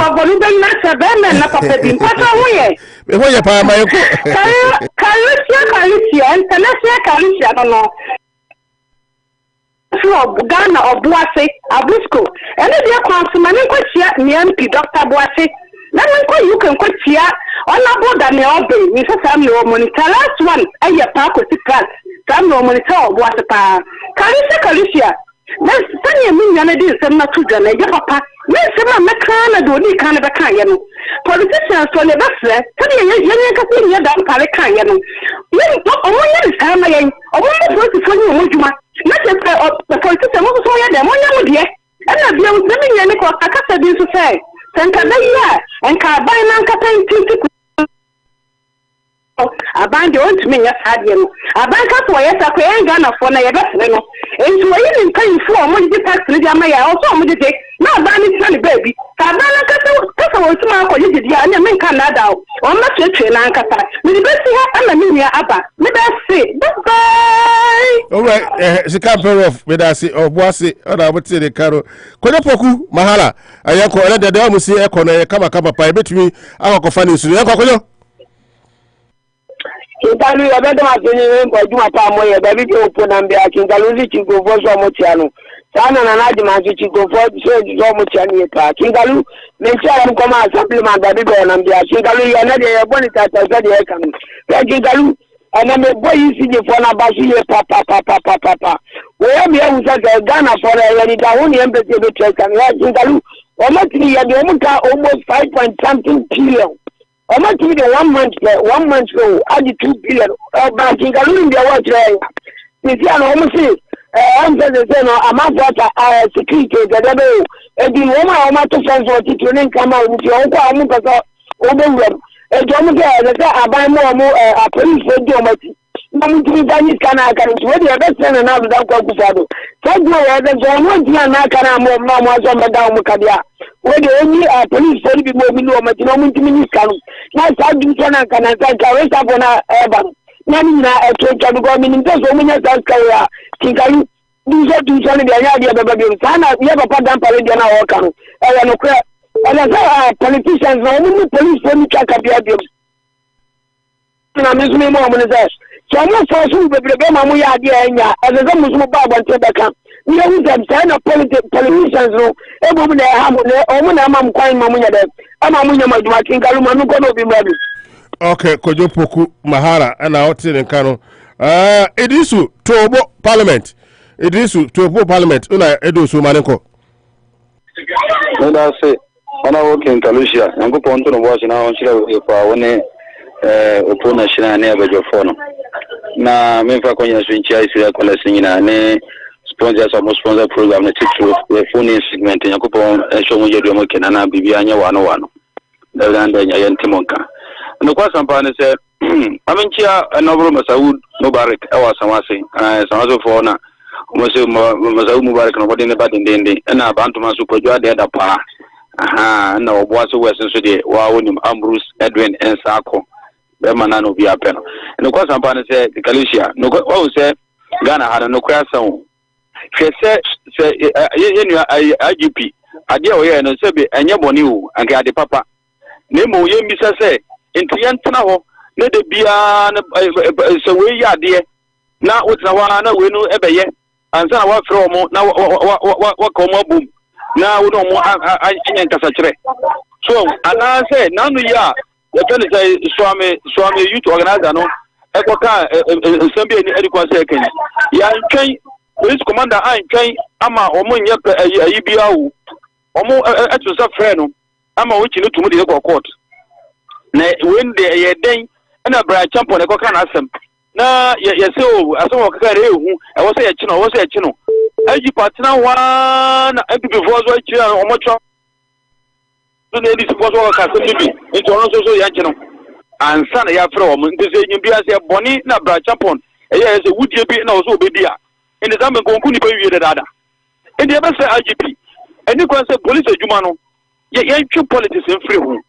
Send on one because they can into politics because in your politics and going to our say, oh, we can't and before the cat have answered our threat. And it's for Bonnie dear. You have political at Arabian fashion. Bonnie Bonnie, and to be a Bonnie a friend. Not Tiano. None of them requires to be enough on the fact. The next time you say, oh, almost no one man from Akas from Jessom. Oh, a peace council, and what is a name? Before could be a woman more casa from Jessom. No more. Young ones, uncle for you, man, police forces, and you police, you want to say, will be a Bonnie channel, not enough, the post kitchen. I don't know, police, you man. But I think okay, this is Parliament, and I'll tell you, Colonel. But your wife do so, Kwaku, Body. What I do, so Yanko, Eric Yanko. Yeah, Tinkarisha, my mama was gonna enter opponents now. Now, enter Europe, cancer, and then you are all I'm conditioned, I think, the next president. I also asked the grassroots in the engineer the Pabaton, the Bresson, and Kai, and for Jitter Martina, or Mabuai. Mimia, no comments on it. Yes, I take one car, one gun. Oda Kenya, what's your Kenya? Tiamoka, and so be Tia. This will be said that will be ever down or can't stand with Tia. Oh, mine, I see, or mine, ye, and I buy you, I buy you. I didn't so also, we play Tia. Go down for me to a chair. Go down for me to a chair. Hold on. Hello, Mumuni. Mumuni Sakosi. Oh, Minia. Jachira, now, am I to Jachim to a chair? Hold on. Martino. Eric Yanko. You, maybe I can't make I say. Ghana, or Money woman, not will be or dick be I'm not proud when you move from many family to anything. Now, so you know, I said, no, I can't see this. Yeah, Papa. I appear him or when you wish you do not know, man. I said, yeah, Papa, my community, the other. Ghana, we need independent, you are. So, for crowd or a political party, into you, who do you cook Shinua, obey you, obey. You must have a papa for example. Yes, we are finding a political association. Yeah, my man, you are for him, and my mammy is about only young political association. It's your best Ghana for. We be our final day banner, you soon be doing man and more of my Ghana and teach it. Not police performance, no. I did to call you problem. This should police commanders, no. And a new problem. Assembly na for Baho, Mama for Baho, political equals of Baho. You cannot do any amambran and me and Yasayana, that you have to think no more cost, you know. But as one person, I mean, I'm not coming some levels. I could body in our in the Casa say, or did I do the same as you know? Yanko, na Yanko for Ulma, Yanko. Alicia saw where there. Oh, pa, Baraka, happy Ramadan. Baraka, Sallah, the other caveat. I had much Yawada, the Nedia Papu. Then I may ask, so I didn't pay, so am I. Alicia, my mentor, and I remember about so how with the whole two program, and we do the Pampa. Time no so channel so cry Kazaka man and I think yes obey because like now host program to because the time you deny the amount that mean amount. Okay, I'm for being to it. Hold on, not for being to it. Saka Pacho, I try my to be do to it why until we are not my major. Why? Hold on. Nothing. Oh my uncle. Yo, I'm a person of Godfather, I'm Mr. Dansom than auto repair. Sansona, Tama 1, Tama Kodago, and then what see for my phone. Now, Kalisha, a police phone share more almost all share political parties. Any peace council, almost all kinds of share political parties. No one is sending in Ampas will be any so. A police phone in the air so my and who he has on share political parties. And I want to know I want to know on my baby 7 point around the bar baby no or more can say me so na em say me and church me no more raise and be say yana allegations bi ho a both political parties in the mom enti who be here say on be man more kwan no my investigations instead say we see we kwachi and no more intelligent to make na copy unity I think it's a step in the right direction by a catch say who here there net say yeah my politicians they be on be fire na o mo dey o mo person o mo ye na normal for man just like that na I no na MP it be me say a step in the right direction say o mo take step as o mo independent body go come and why say you know politicians behind to me and catch friends saying police ni bia so onye na adwuma ba ka na de yetumi fa phone na aka che say ade no ni say the back on the for so ye den jano no be na person yi film man to come so I think say let's come man land but let us say but things are saying no obi ani be bia na adwo de be fa so ni sa de o le ko so me hu ni say Yo, I did alright. Your ball. And for 47B, do 47B, it's so massive form. Everything there. Omuntimin you should move for police property, Omudis Ajumana. Now the member police neighbor could you. You didn't look to choose to ask the crowd to send a police of the Kwaku.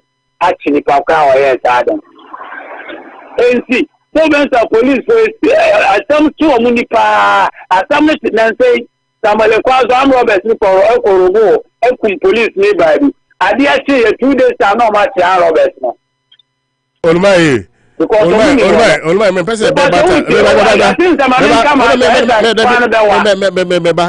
be banter but what I'm say eno atwam omni say de omoye na anye na afedie omo akokotra say omo de no be tu dwa say ebetumi aboa omo man no because some no omo wie no omo say omo police no is not meant for a group of people and an individual but for the Ghanaian population. It is almost like they say the money in the money corner they can the amount by the amount by no and I'm pedana. Police are Obama Bay, a police for the Omuyan from NDC town. NDC town, next and NP before Kate, a police police with the storm. NPP by NDP by Penyasa and NDC Foka. An idea from day one, politicians now, and some say, we have some phobia, the Abay and Sandy, the cost wire. It is the you so we are IGPR. When they so taking bold decision. Now we decide now taking decision, I don't wow, man. And that's how Kate, politicians then enter, you as IGP. We don't need politicians over from so no much I can hear. And only the problem. End this war power no. Sign an end before Kate. End this before we saw police for no. End this before power. Sign an end before we saw police for no. If your police why then I'm use sumo. If you go question politicians no more share na ma omo use sumo be mana. If you politician na be defeat ama mana. If you was IGP, who now command the police for ni na. It's one answer within the sense to cause the politician who can seminar. So, I could follow quite a bit for saying, you know, not someone to me, yes, I didn't know for police and I know Mokosia. I didn't learn of the Bell. Yes, so, Mamma Catana. You don't cause I can do call your compon for towards that time. Never see nothing a police force of mobile anyway, Naba. Which is someone of Moncata. Before now, power near go when you probably true, and I have pro when you probably never seen the you can move police for and Pano Cramber Daddy. Now, you go police need to soon as the Krana, a police for me, you should want the Nipanaba. You think that I MPA a fool. Can you say the thing that almost now you should not what you say? But me see, Yakobo and Robert, Yakobo, Akomako Robert, Amakwamo, I'll go police need to. I'm Robert Street Ghana, but I still a police for what you it's a police for they don't need the politicians. As some make an argument, I may not make it on. The police wants to make a yes of Mahamania who for the day at a place, Yamin and the people so messy. At the end, I'm quiet.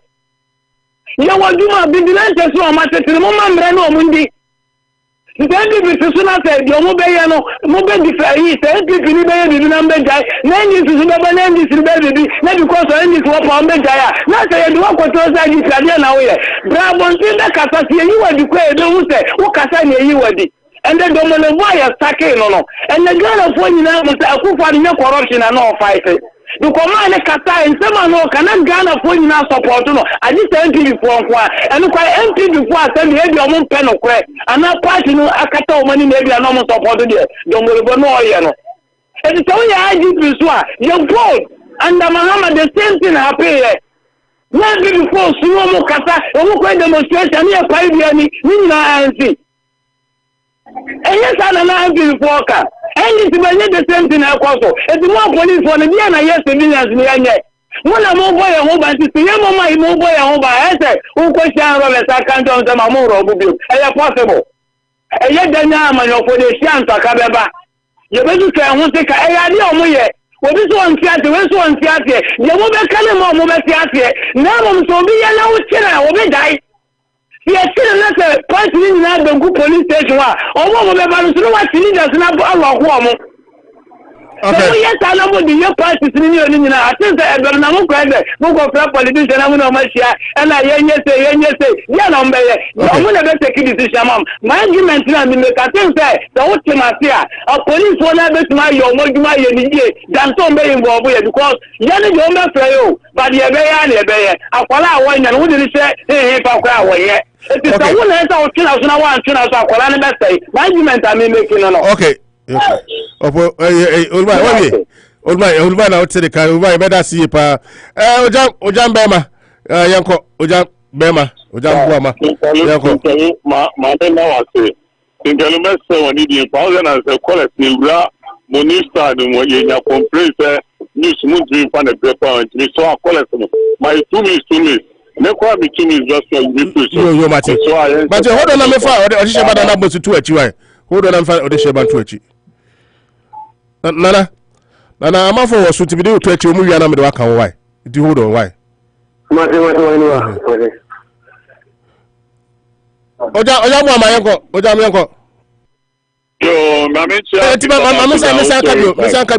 they say at news time, I can't bear 10 minutes near Cofa News, and tomorrow Basubiano, 2 minutes, we are one way to us, and so I said 2 minutes extra, make us not feel like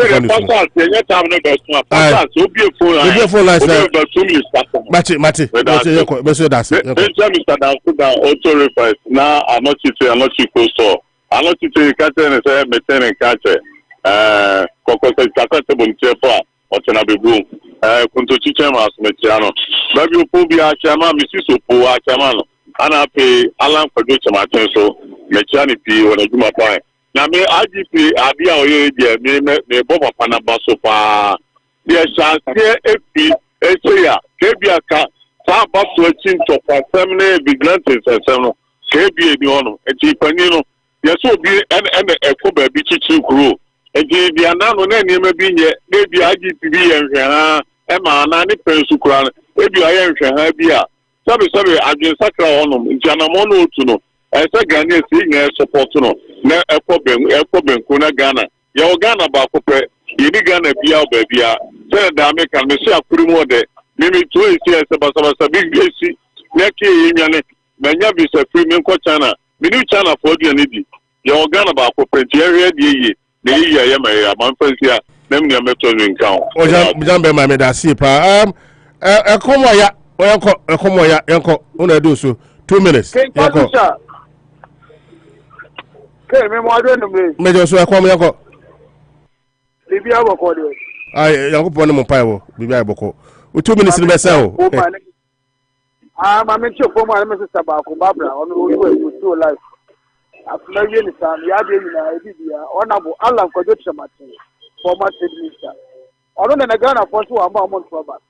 I can't no comment him no. So the media now Jambo American. Ghana police, IGP, media now what you know. Osha, no Kwanswa, no. Can't say, I can't security service man, can the independent body. Or my both parties in NDC, MPP. And if I say move back where they period, Eddie Mano. It's really a kind of what you know. I am a mopa. No police for some of your major said, at the Mupono, or many ending the year. Said the million mother kind.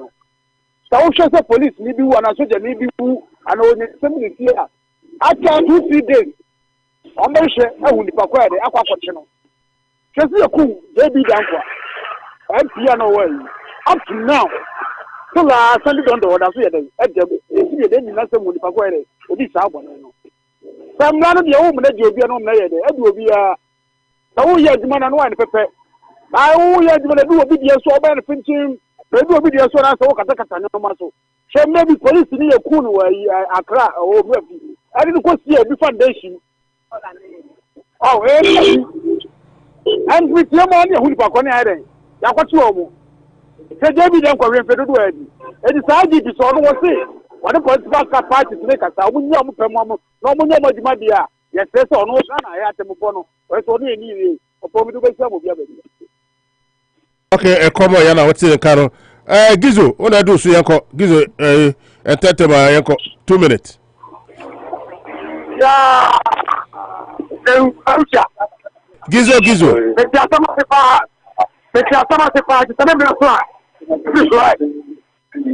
Just a gizo.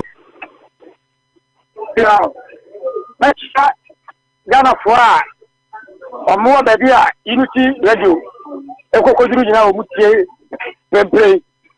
Ghana for na yesterday pa kama mu na onyimi fu the time kusuo ne abama nemu. Na amamu ni mo breso ade. Exam come is also the president of the Republic of Ghana another Kokufan. Na ebi summa nipa obedi ade. Alan John Kodo Chemate, Alan Kudi, Alan Jete, Alan Yenifite, Alan Edu, so delegate Nakemo. It was a delegate. The hard-working people in the past, the Mr. Delegate, you know. Make up anyone. IGP, and I had the Sawa Fania Fena Gokia, I have committee. Say a Ghana ye. It's no more one of super, and I shall be a highlight of Ghana. Or mine of they are to can I put away. I can do my own that. Yet I and a Ghana and go to you. It's really a record. I just had it. Now, about what else one another looking for. And my father, I had to Ghana. Or you got Juma. I want to see Juma. Abraham, what kind of thing? Ghana for you, now, I'm in the crown. And this is not to the that. I'm now we should run. Okay, Gizo now till Kano. Mune chokosi ona do so if na kosanka na call this sheba na boss da fe we start number 2874 no. Mune chokosi yanko 2 minutes. That time so na ko fani so. Mune kalusha mami chao America, America kwa ko bo 1 o'clock and sa so de no tia kwa ko bo. Mami chao America enu adwuma ye fo be amini ofo bi aso me chan papa woni ne ho kani ni ablante kama otumfo nyankopon e bi adom no me chan papa me chao bi biara me chao bi fo nyina o Ghana aso America mami chao dan kojo ago dan auto repair me chan papa me chao mi na o ma go fly na o jambu ama me chao bi biara ni wa no IGP so o sia political party for ni edu anase wa sia o mo we share with that. We share with that.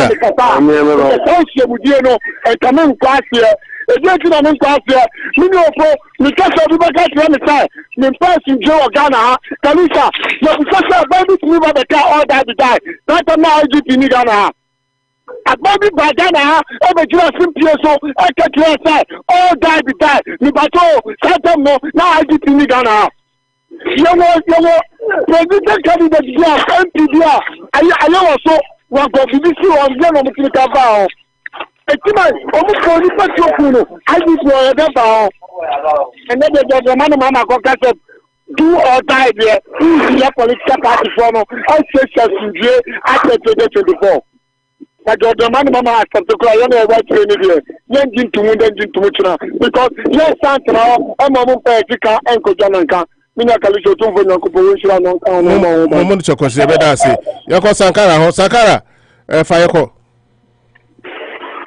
wo Sankara ni lodi adenta Sankara yako we me chabe bi oni nya kalu me chapa oni nya woman okuna na me champa se mu mi to kuzije za won tia se ne dia anya mi bi se almost all the things that you have to do sacrifice no amajo mama adibi adie no this one just media any need sacrifice who me so me so me so mama nche you alan ko nche ma the incoming president this is the papa no nyuma wa bono opo a start the na di ko Ghana ha opo o de say enye o ko ya chama ha ba traffic kan ka ti wo no sisi no so atia na opo so atia sa no na opo aswatu ne so enema yisu Ghana ha no enso to you opu so ni sense enema nso to Ghana ha ni na ye yewu alan ko yesu machine ni modin ba obo no one day one factory no so ba an yeso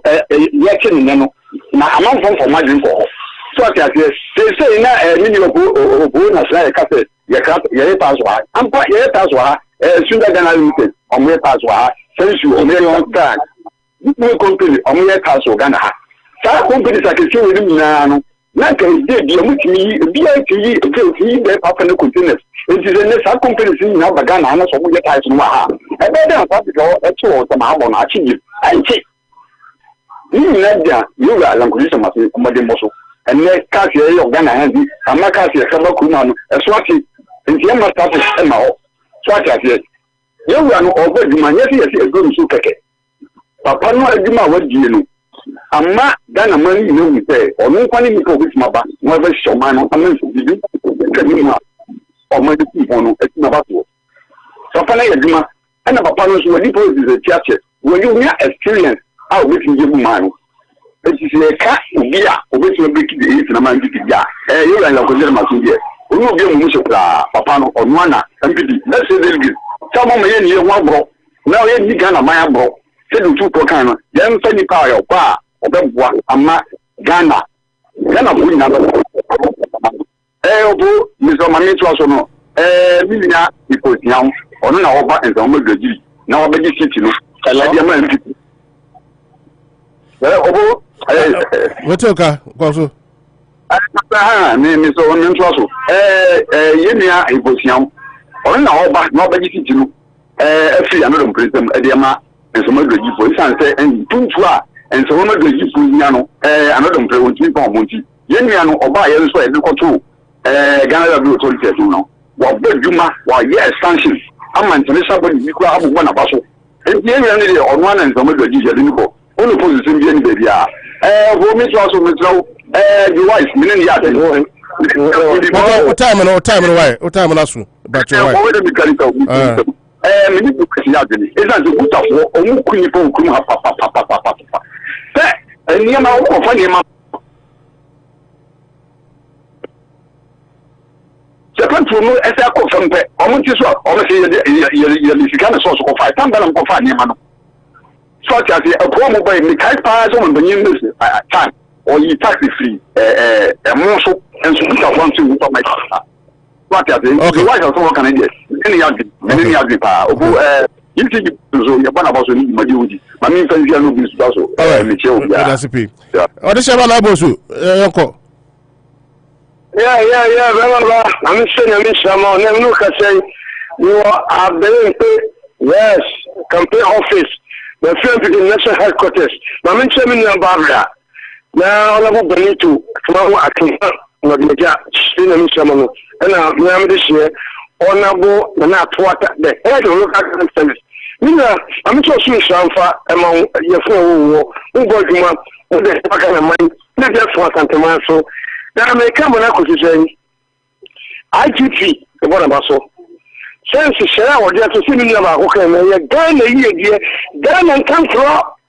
Then you are class in this say, or my control Ghana, when you say, when year 2000 election, 2001.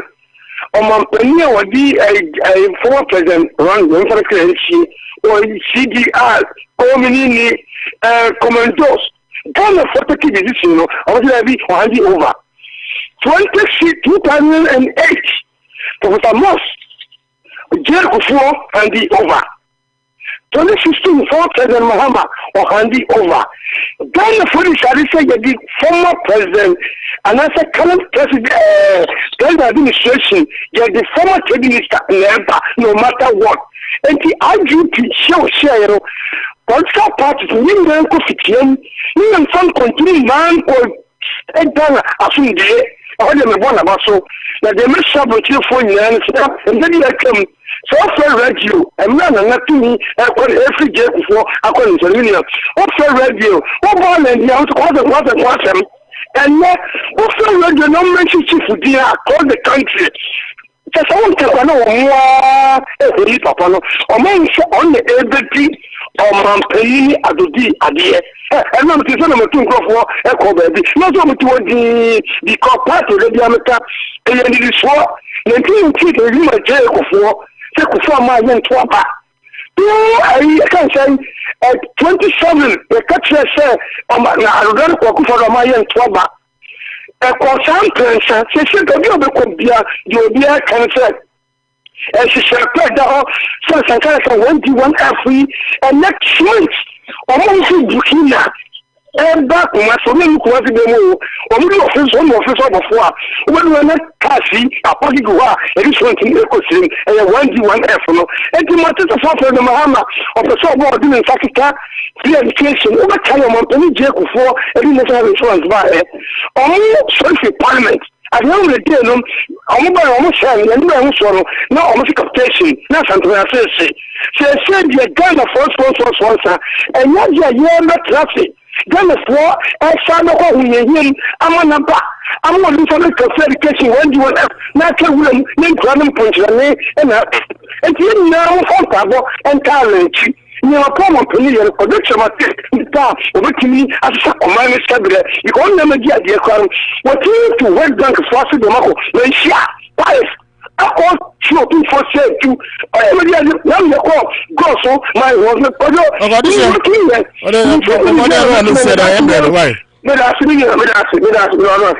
okay odi sheba na Bosuo da hotel nka no me pacho Worcester number no wona edi wie 2874 wona edi wie uwie ayen sanfa ko bia bi mpacho manenko wani e first na fefe hello pacho metonka e first na ka sefe pacho titi ni mi wo Worcester haya yo titi manenko una ya last say you 2 minutes na enko so michia munina ya jo so titi so Kalu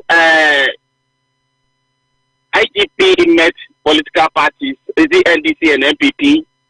It's just they just try to deceive the NDC people. If Brian Chambo did not go and make that kind of statement, would the IGP call for this meeting? If Brian Chambo went somewhere and make that kind of statement, and he up to date, he has not come out to say whatever I've said, I'm sorry, and whatever it is. And it is the IGP that they order to call the political parties. Is it the IGP who went to make that statement? So, and Mr. Kalu, anytime APP is in power, they do things as if the country belongs to them. They are the ones to rule the country forever. And there's no need for them to leave power. The same thing they were doing when President Kufuor was about was Nana Kufuor last 2008 election. He said no, and Kufuor to find a way to give him the presidency. But today he's in power. He's doing so many things that are hurting the country. Look at what is going on. Every day chaos. And that is what this man wants. And when strong words are used, those strong words, if we Ghanaians will all condemn and use strong words against President Nana Kufuor, whatever he is doing, he will not do it. And when we use Ghanaians use strong words, no, you are not supposed to use that word. Come and apologize. If you don't apologize, you are not allowed to call the radio station. This kind of apologies. People like President Nana Kufuor take advantage of it. When they will shout, when they use strong words, they say, come apologize, and he will continue to do things to hurt the country. That is what he's doing. And that is what Mafi Amidu said yesterday. He said, if Ghanaians, like when President Kufuor was appointing family and friends, if that time the Ghanaians could them and were saying something about it, he wouldn't be doing what he's doing. But they allow him. And today, he has appointed an NPP card-bearing member to the EC. And now that they are talking, what Mafiami do is say, it's right. To shut the shop, Ghanaians will shut the shop, and nothing will come out of it. Somebody like President Nana Kufuor, who is a chaotic man, who when the country is chaotic, that's when he feels happy. He will continue to do what he's doing. Anytime he wants to give a key appointment that the person is supposed to be independent, he look for somebody who will make sure you do favor to the FPP. And all these things. Okay, Titi, can you wrap up? And time is up. Can you wrap up? Okay, let me just land. All these things that President Nana Kufuor is doing, The ICP doesn't know that it's because of this thing that is why they failure to the country. The ICP doesn't know. They send the president to do the right thing. Okay, are you there? Okay, Titi, in our telling cancer on today, now no this Ediabano. Aha, and I did Jumedi and Bessie. Yen to me and fat Corbia be in Pacho College, and they say woman no asu, and a cock of fire news soon, and as be a sure say a jabbefa, a wire crowd, say, or tear the news. And make one message be last one. Mammy Kuradu, or say, oh, Mr. Mackay, wow, Dream African Market. I can't wait to get there. And I'll say, great job. Unity crew, always great to hear from you. And I'll see Faith Africa Market all the way. We are so blessed to have our niece from this great African market. And only Mami Kwedu Susema or the bar Unity Radio. So first I could away at your BBA Kwenda editi Anopa Bosuo and Anopa Queen. Happy birthday one more time to you. Master Dansuno, Ojima M4. Maybe I'm not sure will be ano. Michelle Nano Pebia. Quacho Hene. Also, maybe I will be ano. Michelle and Ano Pebia.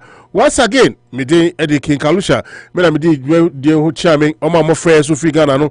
I said I can see a call. Mamiko, Namiko fa peace. FM news now we catch you for some saying once again made ready a Anochi Chrome restaurant Asamas trading Dr.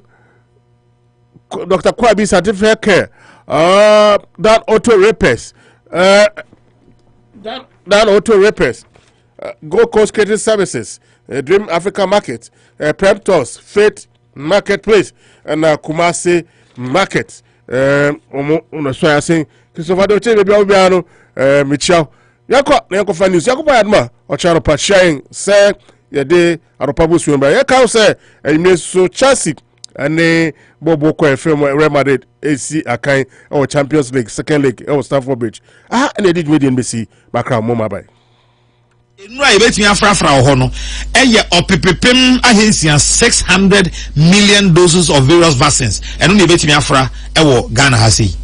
Vaccines manufacturing is technology and capital intensive. The World Health Organization